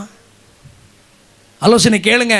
சண்டைக்காரங்களா மாறாதீங்க, ஆலோசனை கேட்கிறவங்களா கர்த்தர் மாத்தட்டும். எனக்கு தெரிஞ்ச ஒரு பாஸ்டர் ஆலோசனையை கேட்காததுனாலேயே அபிஷேகத்தை இழந்தார், ஊழியத்தை இழந்தார், சபையை இழந்தார், லாஸ்ட்டில் மரணத்துக்கு போனார். அவர் மரணத்துக்கு யாரும் வரலை. ஒரு காலத்தில் பிரகாசமாக இருந்தவருடைய மரணம் வேடிக்கையாக்கப்பட்டது. என்னங்கிறீங்க? ஒரே ஒரு ஆலோசனை தான். ஆலோசனை எவ்வளோ பெரிய பவர்ஃபுல் தெரியுமா உங்களுக்கு? கரங்களை உயர்த்தி ஒரு அல்லையிலே சொல்லுங்க பார்க்கலாம்.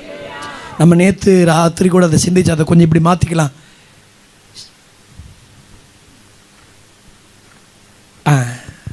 சமாரியா இருக்க இடத்துல தீவிர பவாரானால் குஷ்டரோகம் நீங்கிரும். அந்த ஆலோசனைக்கு ஒரு நாகமான் கீழ்ப்படிச்சதுனால சரீரம் சிறு பிள்ளையின் மாம்சம் போல மாறினது. நேற்று ராத்திரி நம்ம அதை கொஞ்சம் விவரமாக நம்ம நல்லாவே தியானித்தோம். சிறு பிள்ளையின் மாம்சம் போல மாறினது. எப்போ? ஒரு ஆலோசனைக்கு கீழ்ப்படிஞ்சதுனால. நீங்கள் பெரிய ஆளாக இருக்கலாமா, யாருக்கு வளையாதவங்களா இருந்துடாதீங்க ஐயா. யாருக்கு வளையாத மனசில் அந்த பெருமை கொண்ட எண்ணங்கள் வரக்கூடாது. கர்த்தருடைய வார்த்தையோ ஒரு நல்ல ஆலோசனையை வந்தால் இணங்கி போகிற ஒரு கிருபையை கர்த்தர் தரணும். அதைத்தான் அன்னைக்கே சொன்னார்கள், நீ சேவகனா மாறு, நீ இணங்கு, நல்வார்த்தைகளை சொல்லு, இந்த ஜனங்கள் என்னாலும் உம்மை சேவிப்பார்கள். ஆலோசனையை கேட்க தவறியதன் விளைவு ஒரு 10 கோத்திரம் எப்படி தெரியுமா சொல்லிட்டு போனாங்க? எனக்கும் தாவீதுக்கும் பங்கேது. 16 வசனமா? ராஜா தங்களுக்கு செவி கொடாததை இஸ்ரவேல் எல்லாரும் கண்டபோது ஜனங்கள் ராஜாவுக்கு மறு உத்தரவாக தாவீதோட எங்களுக்கு பங்கேது.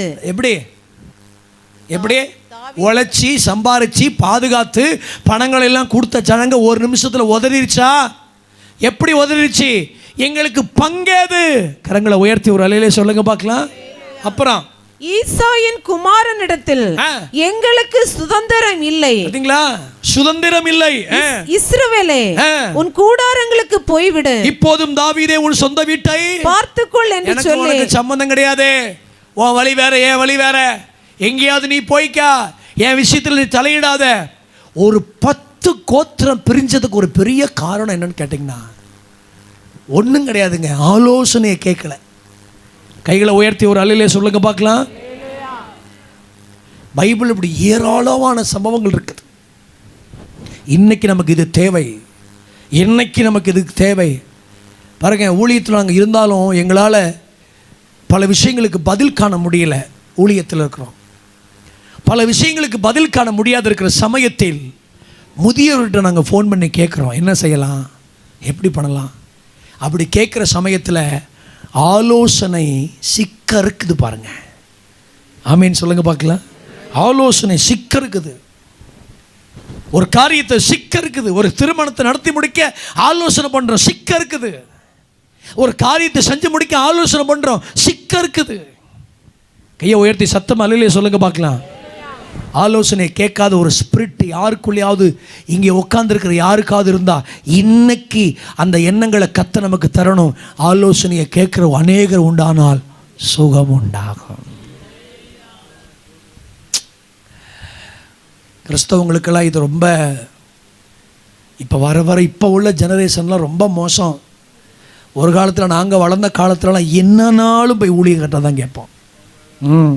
எங்கே படிக்கணும்னு போய் கேட்போம், எந்த பைபிள் காலேஜுக்கு போகணுன்னு போய் கேட்போம், என்னன்னாலும் போய் கேட்போம். அவங்க அழகாய் நடத்துவார்கள். அது எங்களுக்கு ஒரு பெரிய ஆசீர்வாதமாக இருக்கும். இப்போ நமக்கு 10 பேர் இருக்காங்க ஊழியக்காரங்க. ஒரு ஆளுக்கு 10 பேர்ட்டையும் ஆலோசனை கேட்குறோம், 10 விஷயமா திரும்புகிறோம். ஆலோசனைக்காரர் ஒருவர் உண்டாக வேண்டும். எழுப்புதல் அவங்களுக்கு நான் பேசலைங்க, உங்கள் உள்ளத்தின் ஆழத்துக்குள்ள இந்த செய்தி போய் விழணும். கரங்களை உயர்த்தி ஆமேன்னு சொல்லுங்க பார்க்கலாம். வாலிப்பிள்ளையே நீ உங்கள் அப்பா அம்மா கண்டிக்கிறத ஆலோசனையை கேட்கணும். ஊழியர்கள் கண்டிக்கிறத கேட்கணும். ஆலோசனை கேட்க தவறிட்டீங்க, இந்த மாதிரி உனக்கு எனக்கு பங்கேது, சுதந்திரம் ஏது, உன் வீட்டுக்கு நீ போய்விடு, நாங்கள் எங்கள் வீட்டை பார்த்துக்குறோம். குருவியாய் சேர்க்கப்பட்ட அந்த கோத்திரங்களெல்லாம் இன்றைக்கு ஒரு மதீனமான ஆலோசனை கேட்காத ஒரு காரணத்தினால் சிதறி போனார்கள். மூன்றாவது, முதல்ல ஜெபிக்க தவறியதால் யாக்கோபை இழந்த ஆதிகால சபையார் ரெண்டாவது, ஆலோசனையை கேட்க தவறியதினால் 10 கோத்திரங்களை இழந்த சாலமோனின் குமாரன்.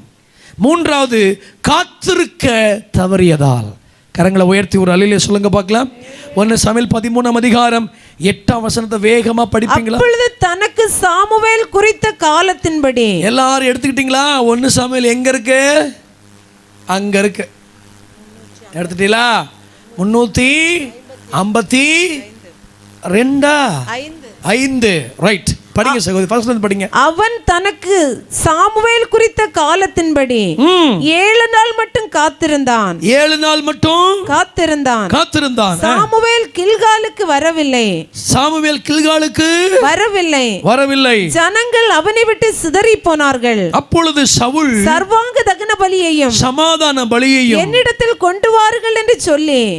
போதும். 8ஆம் வசனத்தை கண்ணெல்லாம் கவனிச்சு பாருங்க. சாமுவேல் குறித்திருந்த காலத்தின்படி 7 நாள் காத்திருந்தான். சாமுவேல் கில்காலுக்கு வரவில்லை. நல்லா கவனிங்க. காத்திருக்க தவறு. நல்லா கவனிக்கணும். லேட் ஆனாலும் யார் எதை செய்ய வேண்டுமோ அதை தான் செய்யணும். கை உயர்த்தி ஒரு அல்லேலூயா சொல்லுங்க பார்க்கலாம். நான் ஒரு சின்ன சாட்சி சொல்கிறேன். நாங்கள் ஆரம்ப காலத்தில் சிஎஸ்சி சபை சார்ந்த 2 சகோதரர்கள் வந்து எங்களை பார்க்க வந்திருந்தாங்க. அப்போ எனக்கு கல்யாணம் ஆன புதுசுன்னு நினைக்கிறேன். அப்போ வந்திருந்து, தம்பி நாங்கள் இந்த ஊழியத்துக்கு போனோம், ஒரு கிராமத்தில் ஒரு பேய் பிடிச்ச ஒரு சகோதரி இருக்கிறாங்க, எங்களுக்கு அதில் அனுபவம் கிடையாது, ஓட்டி இயேசு பற்றி அறிவிப்போம், ஆவிகளை ஓட்ட முடியாது, அது உங்களால் தான் முடியும்னு சொல்லி நீங்கள் ஒரு ஊழியக்காரை கூட்டி போய் அந்த அவங்கள போய் சந்திங்கனாரு. அப்படியா? அப்புறம் ஆரம்ப கால ஊழியத்தில் ஆத்துமாக்கள் இல்லாத புதுசு, சரி இதையாவது போய் ஆதாயம் பண்ணலாம் அப்படின்னு நினச்சி நானும் ஒரு ஊழியக்காரன் போனேன். வீடு பூட்டன் வீடு, கரு வீடாக இருக்குது. அந்த வீட்டுக்குள்ளே வீட்டுக்காரர் புரோட்டா மாஸ்டர் துண்டு கட்டிட்டு நிற்கிறார். வாங்க சாமி, எங்களை அவர் சாமியாக பார்க்குறாரு. உள்ளே போய் பார்த்தா அந்த ஒரு பாம்பு உடஞ்சி கிடக்கும் பாருங்க, அந்த ஒளிஞ்சி அந்த மாதிரி ஒரு முக்கில் ஒரு சிஸ்டர் குண்டா உட்காந்துருக்கு. என் கூட வந்தவர் சொன்னார், என்னையா அந்த அம்மா இந்த மாதிரி பார்க்குது, என்ன பண்ணுறதுன்னு தெரியலேன்னு பயந்தார். அப்புறம் நாங்கள் ஸ்தோத்திரம் ஸ்தோத்திரம் ஸ்தோத்திரம் ஸ்தோத்திரம்னு சொன்னேன். சொல்லிகிட்டே இருக்கும்போது அது சொன்னிச்சு, வல்லமை உண்டு உண்டுலாம் பாட்டு பாட மாட்டீங்களான்னு கேட்குது. எதே பேய் பிடிச்சிது. அவர் ஐயோ என்னையா எப்படி பேசுது, பாடிருமியா, அடுத்து ஏதாவது சொல்லிடுமியா அப்படின்னு சொல்லி, வல்லமை உண்டு உண்டு அற்புத வல்லமை இயேசுவின் இரத்தத்தால் பொழிந்தீடும் வல்லம் அப்படி பாடிட்டே இருக்கும். சுத்திட்டே சொல்லுது, டேய் எண்ணெயை மேலே ஊற்றுங்கடா, தேங்காய் எண்ணெய. அவர் யோ வீட்டுக்கு எண்ணெயை குடியா, எண்ணெய் கொண்டு போய் மேலே வைக்கிறோம். ஆனு கத்துது, ஏசு ரத்தம் ஜெயம் சொல்லுங்களா, அதுவா சொல்லுது. அப்புறம் நாங்கள் ஏசு ரத்தம் ஜெயம், ஏசு ரத்தம் ஜெயம், ஏசு ரத்தம் ஜெயம். அன்னைய பாஷையில் பேச மாட்டீங்களாடா? நான் நினச்சி இது ரட்சிக்கப்பட்ட பிசாசா ரட்சிக்கப்படாத பிசாசா, எங்களால் குறை பேச மாட்டீங்களாடா? அவர் யோ பேசியா, யோ எப்படியா தன்னை பேசி தொலையா அப்படின்னு சொல்லி பேசுகிறோம். நாங்கள் 2 பேரும் பேசிகிட்டே இருக்கோம். பேசி ஏசு ரத்தஞ்சைன்னு சொல்லி வல்லமை உண்டுன்னு சொல்லி பாடி முடித்த பிறகு ஆடி பாடி சுற்றி கிறங்கி செவுத்தில் முட்டி 10 கீழே விழுந்துச்சு. அந்த வீட்டுக்காரன் கூனி குறுகி, சார் என்ன சார் இப்படி படுத்துட்டா, செத்துருவாளா சார்? அவன் கையை காலெல்லாம் பார்த்தீங்கன்னா கடிச்சு வச்சிருக்காது அந்த பிசாசு பிடிச்சி. நல்ல புருஷன், துரத்தி விடாமல் வச்சு பார்த்துக்கிட்டே இருந்தான். நல்ல வேலைக்கு துரத்தி விடலை. கொஞ்ச நேரம் கழிச்சு அந்த சிஸ்டர் எந்திரிச்சு போய் எங்கள் வீட்டுக்கார பக்கத்தில் ஒரு பூ போல் மாறிட்டாங்க. அப்போ நான் என் பக்கத்தில் உள்ள சொன்னார், யோ ஏசு ரத்தம் ஜெயன்னு சொன்னால் அவளாக சொன்னாலும் அவளுக்கு அது வேலை செய்யாதியா, அது நம்ம சொன்னாதாயா வேலை செய்யும். புரியுதா உங்களுக்கு? வல்லமை உண்டு உண்டு உண்டுன்னு பாட்டு அவ பாடினாலும் வேலை என்ன செய்யாது. அபிஷேகம் பண்ணப்பட்டிருக்கிற ஊழியக்காரன் போய் வல்லமை உண்டுன்னு பாட்டு பாடி ஏசு ரத்தம் ஜெயன்னு சொல்லி என்ன பூசின பிறகு அந்த பேய் என்ன செஞ்சிருச்சு, ஓடிருச்சு. அவ சொல்றா, யோ எனக்கு வேலை செய்யலையா, நீ சொல்லியா. எங்களால் நான் இங்கே அழகிய மண்டபத்துக்கு ஒரு மீட்டிங் வந்திருக்கும் போது என்கிட்ட பேட்டி எடுத்தாங்க ஒரு டிவி சேனலில். அப்போ உங்களால் மறக்க முடியாத சம்பவம் எதுன்னு கேட்டாங்கன்னா இந்த சம்பவத்தை தான் சொன்னேன். இதை டிவியில் போட்டுறாதீங்க, இதை கட் பண்ணி விட்டுருங்க அப்படின்னு. ஒரு அல்லையிலே சொல்லுங்கள் பார்க்கலாம். வல்லமை உண்டு பாட்டு பாடுறா அப்படிங்கும்போது அவரு யோ பாடியா, எந்த வல்லமை உண்டு யோ, அந்த இந்த அபிஷேகத்தில் அதா பாடு பாடு, அந்நிய பாஷை பேசியா பேசுகிறோம். முடிச்சுட்டு வெளியே வந்து இந்த ஊழியர் சொன்னார், இந்த பார், இந்த மாதிரி ஒரு சம்பவம் நடந்ததாகவோ, அந்த பேய் நம்மளை வாடா போடா என்று சொல்லி கூப்பிட்டதாகவோ எங்கேயும் சொல்லக்கூடாது, சரியா? ஊரெல்லாம் சொல்லிகிட்டு இருக்கேன் நான் அதை. ஆமேன்னு சொல்லுங்க. அந்த பேய்க்கு தெரியுதே வல்லமை உண்டுன்னு பாட்டு பாடினாது எனக்கு என்ன செய்யாது வேலை. ஆனால் நீ செஞ்ச என்ன செய்யும்? நீ ராஜாவா இருந்தாலும் நீ செய்ய வேண்டியதை என்ன செய்யணும்? செய்யணும். கரங்களை உயர்த்தி ஆமேன்னு சொல்லுங்க. நீ எவ்வளவு பெரிய ஆளா இருந்தாலும் செய்ய வேண்டியதா செய்யணும். ஒரு கல்யாணத்துக்கு போயிருந்த ஒரு சுவிசேஷகர் கல்யாணத்தை நடத்தி வச்சுக்கிட்டு இருந்தாரு. நான் அவர்கிட்ட கேட்டேன், யோ உமக்கு பாஸ்டர் இல்லையான்னு கேட்டேன். இருக்கார். எங்கே உங்கள் பாஸ்டர் இருக்காரு? ஏன் அவரை வச்சு நடத்தாமல் ஒரு சுவிசேஷகர் கல்யாணத்துக்கு? இல்லை, அவர் ஃபேமஸான ஊழியக்காரர் எவரோ. உனக்கு ஒரு தகப்பா இருக்கான்ல, யார் எதை செய்யணும் உனக்கு தெரியுதா? உனக்கு சுவிசேஷகர் வந்தால் ஒரு 5 நிமிஷம் செய்தி கொடுக்க சொல்லுங்க. ஆனால் கல்யாணம் நடத்தி வைக்க வேண்டியது அவங்க வேலை கிடையாது. காத்திருந்தா லேட் ஆயிடுச்சுன்னா அதிகாரத்தை ராஜானா தூக்கிடுவியா நீ? பாருங்க, அவன் சோதனைக்காகவே பலி செலுத்தி முடிக்கிறான். டக்குன்னு சாமுவேல் வந்துடுறான். சாமுவேல் ஏன் லேட்டாக வந்தார்? ஏன் சில விஷயம் லேட்டாக வருதுன்னா நம்மளை பரிசோதிக்கிறதுக்கு தான். ஆமென். தாமதம் எதுக்குன்னு கேட்டால் நம்மளை பரிசோதிக்கிறதுக்கு தான். சில விஷயங்கள் நமக்கு தேவை. நம்முடைய ஒரிஜினல், நம்முடைய நிஜம் எப்போ வெளிப்படணும்னா சில விஷயங்கள் தாமதமாகும் போது தான் வெளிப்படும். ஒரு அல்லையிலே சொல்லுங்க பார்க்கலாம். கல்யாணம் நடத்தி கொண்டிருக்கும் போது ராமநாதபுரம் எம்எல்ஏ வந்தார். அந்த கல்யாணத்துக்கு நடத்திட்டு இருக்கும்போதே வந்தார். அவர் வரும்போது சொன்னார், ஃபாதர் நான் எதுவும் செய்ய மாட்டேன், நீங்கள் செய்ய வேண்டியது செய்யுங்க, அழைச்சாங்கன்னு வந்திருக்கிறேன் ஃபாதர், நீங்கள் செஞ்சு நீங்கள் நான் சும்மா வாழ்த்திட்டு போக வந்து உட்காந்துட்டார். அமைச்சர் வந்துட்டாருங்கிறதுக்காக உடன்படிக்கை அவரை செய்ய சொல்ல முடியாது. கையை உயர்த்தி எல்லையிலே சொல்லுங்க பார்க்கலாம். உங்களுக்கு வேத அறிவு நல்லா நிறைஞ்சிருக்கிறது என்பதற்காக அந்த இடங்களை உங்களுக்கு தர முடியாது. அதுக்குன்னு சில பேர் இருக்கிறாங்க. ஏபோத்தை எல்லாரும் சுமக்க முடியாது, அது ஆசாரியர்கள் தான் சுமக்கணும். அவங்களுக்கு தான் தேவ நடத்துதல வெளிச்சம் போட்டு காமிக்கும். கரங்களை உயர்த்தி ஒரு அலையிலே சொல்லுங்க பார்க்கலாம். நீ காத்திருக்கணும் சவுல். உனக்குன்னு ஒரு ஸ்தானம் என்ன? நீ எங்க இருக்கணும்? உனக்கு கர்த்தர் ராஜா வாக்கிற இரு. காத்திருக்க தவறியதுனாலேயே அவன் ரொம்ப அழகா சொல்லுவான். அந்த வார்த்தையை நீங்க படிச்சீங்கன்னா 14 வசனம் பாருங்க. இப்போதும் உம்முடைய ராஜ்யபாரம் நிலை நிற்காது. ஒன்னே ஒண்ணுதான், காத்திருக்காததுனால ராஜ்யபாரமே போச்சு. ஆமீன் சொல்லுங்க பார்க்கலாம். 13 வாசிங்க. சாமுவேல் சவுலை பார்த்து புத்தீனமாய் செய்தீர். எப்படின்னு என்ன செஞ்சீர்? புத்தீனமாய். அறிவில்லாம செஞ்சிட்டீரே, உமக்கு வேலை இல்லை. புத்தீனமா செய்தீர், மதி இல்லை உமக்கு. அதனால ராஜ்யபாரம் என்ன செய்யாது? நிலைக்காது. கரங்களை உயர்த்தி சத்தமா அல்லேலூயா சொல்லுங்க பார்க்கலாம்.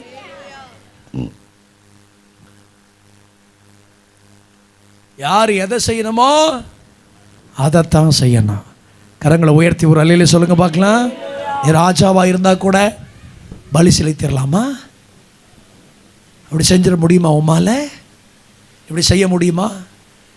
நிறைய பேர் கிறிஸ்தவ எங்க தடுமாறுதுன்னா இங்கே தான் தடுமாறுது.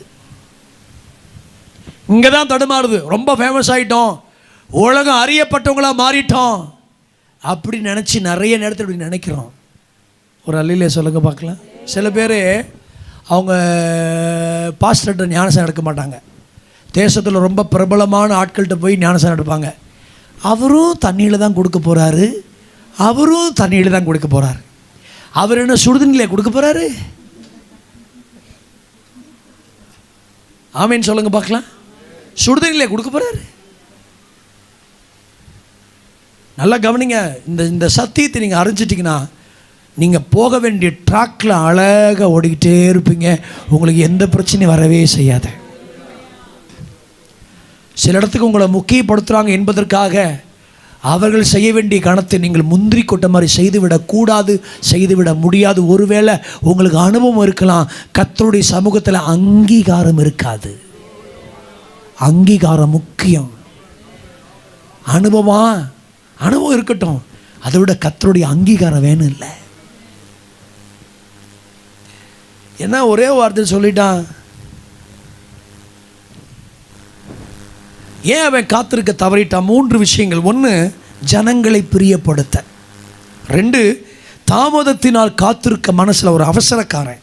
3, வந்து விடுவார்களோ என்ற பயத்தினால். நீங்கள் அந்த பகுதியை போய் படித்து பாருங்க. இயேசுவே ஸ்தோத்திரையா, டைம் ஆயிடுச்சு. பெலிஸ்தியர்கள் தானே, பெலிஸ்தியர்கள் வந்து விடுவார்களோ தன் பயத்தினால், அவசரத்தினால அவன் பலி செலுத்திட்டான். ஒரே வார்த்தையில் உம்முடைய ராஜ்யம் நிலைக்காத. கரங்களை உயர்த்தி சத்தமா அல்லேலூயா சொல்லுங்க பார்க்கலாம். ஒரு ஆமேன்னு சொல்லுங்க பார்க்கலாம். பாருங்க, ஒரு சபையில் கவனிங்க, 3000 பேர் இருக்கிறாங்க. அந்த சபைக்கு நான் ஊழித்து போயிருக்கும்போது ஒரு உதவி போதகர் இருக்கிறார். கவனிங்க, அந்த உதவி போதகர் 27 வருஷமாக உதவி போதகர் தான். ஜனங்கள்லாம் சொன்னாங்க, நீங்கள் தனியாக சர்ச்சை ஆரம்பிக்கலாம்ல, தனியாக போகலாம்லன்னு சொன்னாங்களாம். அவர் என்ன சொன்னார் ரூமில், பாஸ்டர் என்னை கர்த்தர் தெளிவாக சொன்னார், நீ இந்த போதகருக்கு உதவி போதகர் தான். 27 வருஷம் ஆச்சு பாஸ்டர். எத்தனையோ பேர் சொன்னாங்க என்கிட்ட, என் அழைப்பு எனக்கு என்னன்னு தெரியும்.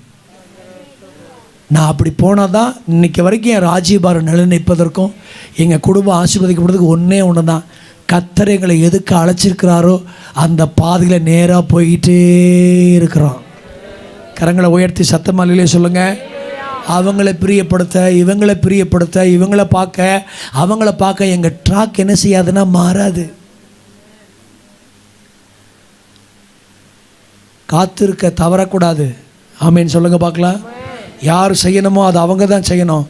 கொஞ்சம் தாமதமானா கூட நீ கொஞ்சம் மிஸ் ஆயிட்டினா இதுவரைக்கும் கட்டி காத்து வந்த அந்த ராஜ்ய பாரம் உன்னை விட்டு விலகிவிடும். நான் பேசுகிற செய்தி சபைக்குரிய செய்தி. கரங்களை உயர்த்தி சத்தமா அல்லேலூயா சொல்லுங்க பார்க்கலாம். உங்களுக்குரிய செய்தி, வேதத்தின் செய்தி. ஆமேன்னு சொல்லுங்க பார்க்கலாம். 4வது, வழி நடத்துதலை தவறியதால். யாத்திராகமம் 32ஆம் அதிகாரம் 1 முதல் 7 வசனங்களை குறித்துக் கொள்ளுங்கள். 1 முதல் 7 வசனங்கள். இஸ்ரவேல் ஜனங்களுடைய வாழ்க்கையில் கருப்பின் அதிகாரம்னு சொல்லுவாங்க. பிளாக் சாப்டர், கருப்பின் அதிகாரம். அது எதுன்னு கேட்டால் என்னாகமம் 25, யாத்ராகமம் 32, என்னாகமம் 24. இவைகளெல்லாம் இஸ்ரவேல் ஜனங்களுடைய வாழ்க்கையில் ஒரு கருப்பின் அதிகாரங்கள். இந்த 32ஆம் அதிகாரம் ஒரு கருப்பின் அதிகாரம். நான் இதை தனியாகவே ஒரு 1.5 மணி நேரம் ஒரு இடத்துல பிரசங்கம் பண்ணேன், அந்த அதிகாரத்தை மட்டும். அது ஒரு சின்ன குறிப்பு இன்றைக்கி நம்ம எடுக்க போகிறோம். ஒன்று என்னென்னா, வழிநடத்துதலை தவறியதால். என்ன நடக்குதாங்க? நல்லா கவனிக்கணும், நல்லா கவனிக்கணும், காதை கொடுத்து கேட்கணும். அரை முக்காடு காமுக்காடெல்லாம் முழு முக்காடாக மாறட்டும் இயேசுவின் நாமத்தினாலே. ஹல்லேலூயா, தேங்க்யூ. இந்த பிரசங்க மயக்கத்தில் முக்காடெல்லாம் விளைகிறோம், எடுத்து போட்டுக்கிடணும். நல்ல ஸ்கார்ப்பு வாங்கி கட்டிக்கிடணும். தற்கொலை பண்ணுற மாதிரி கட்டக்கூடாது, மெதுவாக கட்டிக்கணும். ஆமேன்னு சொல்லுங்க பார்க்கலாமே. ஒரு கிராம சபைக்கு போயிருந்த முன்னாடி பெண்கள்லாம் ஸ்கார்ப் எடுத்து இழுத்து கட்டி உட்காந்துருந்துச்சு. நான் சொன்னேன், ஏம்மா கொஞ்சம் லூஸ் பண்ணுங்கம்மா, ஆவியில் நிரம்புறதுக்குள்ளே உங்கள் ஆவி போயிரும் போல தெரியுது. நெருங்க, முக்காடுகளை சரி பண்ணணும். ரைட், ஆமேன்னு சொல்லுங்க பார்க்கலாமே. பெண்களுக்கு முக்காடு ஒரு அழகு, ஆண்களுக்கு வரிசையை உட்காந்துருப்பது ஒரு அழகு. ஆமேன்னு சொல்லுங்க பார்க்கலாம். அழகு. அதான் பார்த்தா அப்பா எவ்வளோ அழகாக உட்காந்துருக்குறாங்கப்பா. நம்முடைய ஆண்டவர் அவ்வளோ பெரிய அழகான தேவன். யுத்தம் போகணுன்னா கூட வரிசையாக தான் போகணும், சாப்பிட போகணுன்னா கூட வரிசையாக தான் போகணும். போய் கத்திரிக்காய் கூட்ட மாதிரி உட்காரக்கூடாது, மெதுவாக. பிணையிற சத்தம் தான் கேட்குறமே தவிர பேசுகிற சத்தம் கேட்கக்கூடாது, மெதுவாக. ஆமேன்னு சொல்லுங்க பார்க்கலாம். பார்த்தேன் நானும் நேற்று. இன்றைக்கும் பெரிய சத்தம் இல்லை, பரவாயில்ல. உங்களை கர்த்தர் ஆசீர்வதிப்பாராக. மூளைச்சல்ல நல்ல மூளை உள்ள ஜனங்களை கர்த்தர் ஏராளம் வச்சிருக்கிறார். கர்த்தருக்கு ஸ்தோத்திரம். கை உயர்த்தி ஒரு அல்லேலூயா சொல்லுங்க பார்க்கலாம். 32ஆம் அதிகாரத்தில் 1 முதல் 7 வசனங்கள். என்ன ஒரு சின்ன பிரச்சனைனா, ஜனங்கள் கர்த்தருடைய நடத்துதலை தவறிட்டாங்க. மேகஸ்தம்பத்தினாலும் அக்னி ஸ்தம்பத்தினாலும், நான் மெதுவாக சொல்கிறேன், நீங்கள் உங்கள் மனசில் புரியுங்கிறதுக்காக. மேகஸ்தம்பத்தினாலும் அக்னி ஸ்தம்பத்தினாலும் மோசையின் மூலமாய் கர்த்தருடைய வார்த்தையின் மூலமாய் தீபமாய் நடத்தி வரப்பட்ட ஜனங்கள் 32ஆம் அதிகாரத்தில் தங்களை கெடுத்துக்கொள்கிறாங்க. ஏன் கெடுத்துக்கொள்கிறாங்க தெரியுமா? அவர்களுக்காகவே அவர்கள் ஒரு தலைவனை உருவாக்கி கொண்டார்கள். அவர்களை வழிநடத்தி வந்த தலைவனை அவர்கள் நாடவில்லை, அவர்களுக்காகவே ஒரு தலைவன் நடத்தி கொண்டார்கள். மிக மிக மோசமான ஒன்று. இதுவரைக்கும் தெய்வம் நடத்தி வந்தார், இப்போ ஒரு கண்ணுக்குட்டி நடத்துது. ஒரு ஆமேன் சொல்லுங்க பார்க்கலாம். கொஞ்சம் கூட நாக்கில் கூச்சமே இல்லாமல் சொல்லுவான், ஆரோன், இஸ்ரவேலே, இவைகள் உங்களை நடத்தி வந்த தெய்வங்கள், இவைகளே. இதுவரைக்கும் யார் உன்னை வழி நடத்தினது? ஆரோன். இப்ப யாரை நீ வழி நடத்துகிற? நல்லா கவனிங்க. விசுவாச பாதையில் ஆரோனும் இருப்பாங்க, மோசே இருப்பாங்க.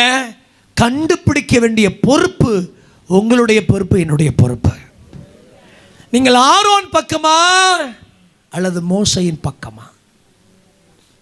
ஒரு அல்லேலூயா சொல்லுங்க பார்க்கலாம். ஆரோன் பக்கமா நீங்க போலாம், போனீங்கன்னா உங்களை அவன் நிர்வாணமாக்கிடுவான். மோசையின் பக்கம் நீங்க போலாம், போனா நிர்வாணத்தை மூடி என் பேரை கிறுக்கி போடுங்கன்னு சொல்லி செபிப்பான். யார் உங்களுக்கு தேவை? எப்படிப்பட்ட நபர் உங்களுக்கு தேவை? மோசேவா, ஆரோனா? தேசத்தில் ஆரோன்களும் இருக்கிறார்கள், மோசேக்களும் இருக்கிறார்கள். வழியை கெடுக்கிறவன் ஆரோன், வழி நடத்துகிறவன் மோசே. கரங்களை உயர்த்தி அல்லேலூயா சொல்லுங்க பார்க்கலாம். நல்லா கவனிங்க. வழியை கெடுக்கிற ஆட்கள் உங்களுக்கு தேவையா அல்லது உங்களை வழி நடத்துகிறவர்கள் உங்களுக்கு தேவையா? ஒரு நல்ல வழிநடத்துதலை தவறினதுனால தேவனுடைய இருதயத்தில் வாசம் செய்து கொண்டிருந்த ஜனங்கள் என்ன தெரியுமா? கர்த்தர் சொல்வார் மோசேயை பார்த்து, நீ நடத்தி கொண்டு வந்த உன் ஜனங்கள் இருதயத்திலிருந்து தூக்கி எறியப்பட்டார்கள். என் ஜனங்கள், என் ஜனங்கள், என் ஜனங்களை ஆராதிக்க போகவிடு என்று சொன்ன கர்த்தர் இப்பொழுது உன் ஜனங்கள் என்று சொல்லுகிற அளவுக்கு இருதயத்தில் இருக்கிற ஜனங்களை ஆண்டவர் தூக்கி எறிஞ்சிட்டார். ஏன்? ஒரு நல்ல வழிநடத்துதலை அவர்கள் தவறி போனார்கள். விசுவாச பிள்ளைகளுக்கு இந்த ராத்திரி ஆவியானவரின் சத்தம் கேளுங்க. உங்கள் வாழ்க்கை நல்ல ஆசீர்வாதமாக இருக்கணும்னா வாழ்க்கையில் ஆரோனை அனுமதிக்காதிருங்கள். அவன் தவறான ஆராதனை சொல்லிடுவான், தவறான போதிச்சிருவான், தவறாக உங்களை நடத்திடுவான். ஆனால் மோசே கிட்ட நீங்கள் இருந்தீங்கன்னா அவன் மேகஸ்தம்பம், அவன் சொல்லுவான், உம்முடைய சமூகம் எங்களுக்கு முன்னாடி போகாதிருந்தா இந்த இடத்த விட்டு எங்களை போகவே விடாதீங்கன்னு சொல்லி கர்த்தருடைய வழிநடத்துதலையே அவன் தேடுவான். ஆமேன்னு சொல்லுங்க பார்க்கலாம். ஆனால் ஆரோன்ட்டு இருந்தீங்கன்னா கண்ணுக்குட்டி உண்டாக்கி எல்லாரும் பாருங்கன்னு சொல்லிடுவான். இந்த வருஷத்தில் ஆரோன் வேண்டாம் ஆண்டவரே, எங்களை மோசே மூலமாக கர்த்தர் வழி நடத்துங்கப்பா. தவறியதின் விளைவுகள். இதையே நான் ரொம்ப நேரம் பேசணும், எனக்கு இன்னும் 2 நிமிஷம் இருக்குது, 2 seconds. 9:05 முடிப்பேன்னு தானே சொன்னேன், 9:03. அப்போ இன்னும் 2 நிமிஷம் இருக்குது. நான் 2 நிமிஷத்தில் ஒரு குறிப்பு சொல்லிடுவேன். ஒரு ஆமேன்னு சொல்லுங்கள் பார்க்கலாம். பிரசங்கத்தை நான் இன்றைக்கி பாதியாக போட்டு போக மாட்டேன், முழுசாக முடிச்சுட்டு போயிடுறேன். அந்த ஒன்று என்னவா இருக்கும் அப்படின்னு நீங்கள் யோசிக்காதுக்கிற அளவுக்கு அந்த ஒன்றையும் உங்களுக்கு சொல்லிட்டு போகிறதுக்கு கர்த்தர் கிருபை தருவாராக. கூட்டத்தை முடித்து வேகமாக ஓடுறேன், ஒரு அம்மா பின்னாடியே ஒழிஞ்சு டைரி தூக்கிக்கிட்டு, என்னங்கம்மா என் பாஸ்டர் அந்த 2 பாயிண்ட் சொல்லாமல் போகிறீங்க, இதுக்காம ஒடியாந்தீங்க? பிறகு அந்த பாஸ்டர் அந்த சிஸ்டரை கூப்பிட்டு அந்த 2 பாயிண்ட் எழுதி கொடுத்தேன். இப்படியெல்லாம் வசனத்தில் ஒரு வெறி உள்ள ஆட்கள் இருக்கிறதுனால தான் எங்களுக்கெல்லாம் ஊழியம் செய்யணும் கொஞ்சமாவது எண்ணம் வருது. ஒரு அல்லேலூயா சொல்லுங்க பார்க்கலாம். 5வது, நேசரை தவறியதால். உன்னத பாட்டு 5:6. அந்த வசனத்தை படிங்க.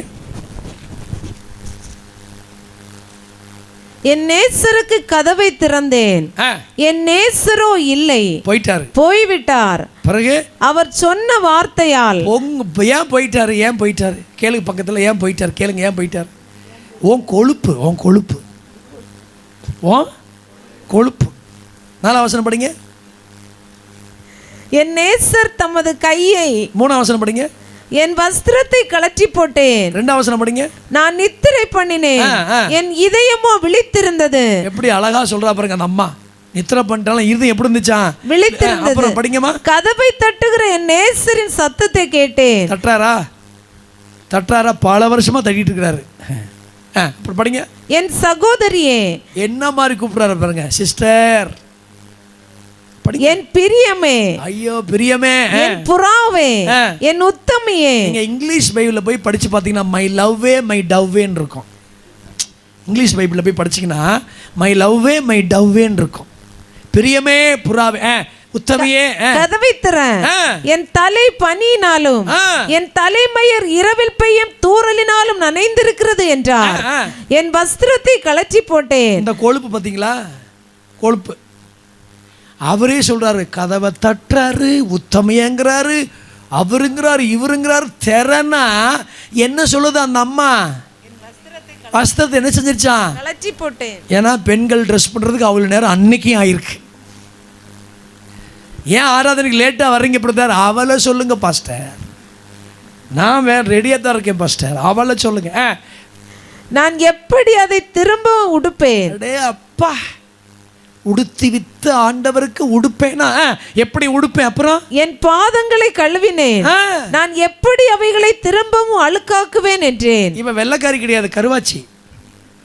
ஆமாவா இல்லையா? பெரிய பெரிய வெள்ளை பாதமா உனக்கு கருவாச்சி?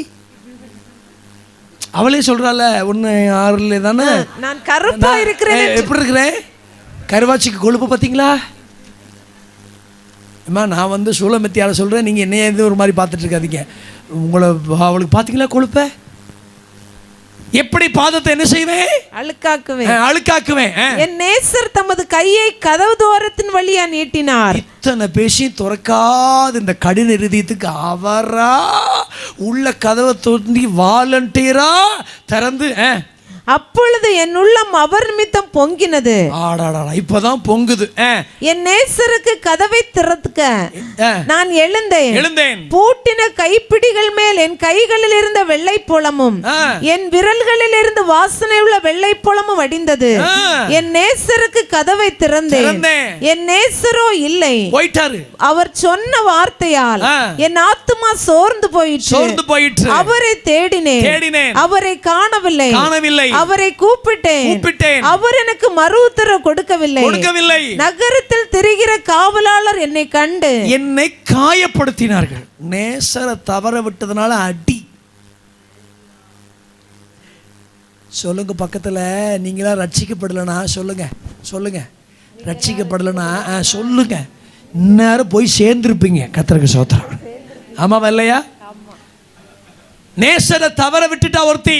என்ன அற்புதமான தேவன் பார்த்தீங்களா? இந்த தேசத்தில் கூட அப்படித்தான். எத்தனை முறையா சுவிசேஷம் அறிவிக்கிறது, எத்தனை முறையா சொல்றது. ஆனாலும் என்னென்னமோ சொல்றான்.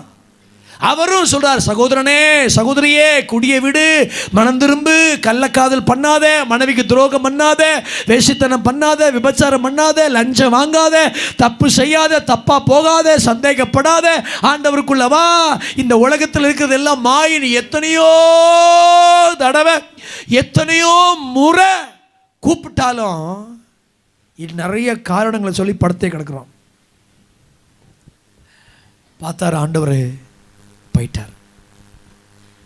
போனதுக்கு காரணம் வேற யாரோ இல்லை, இவதே தான்.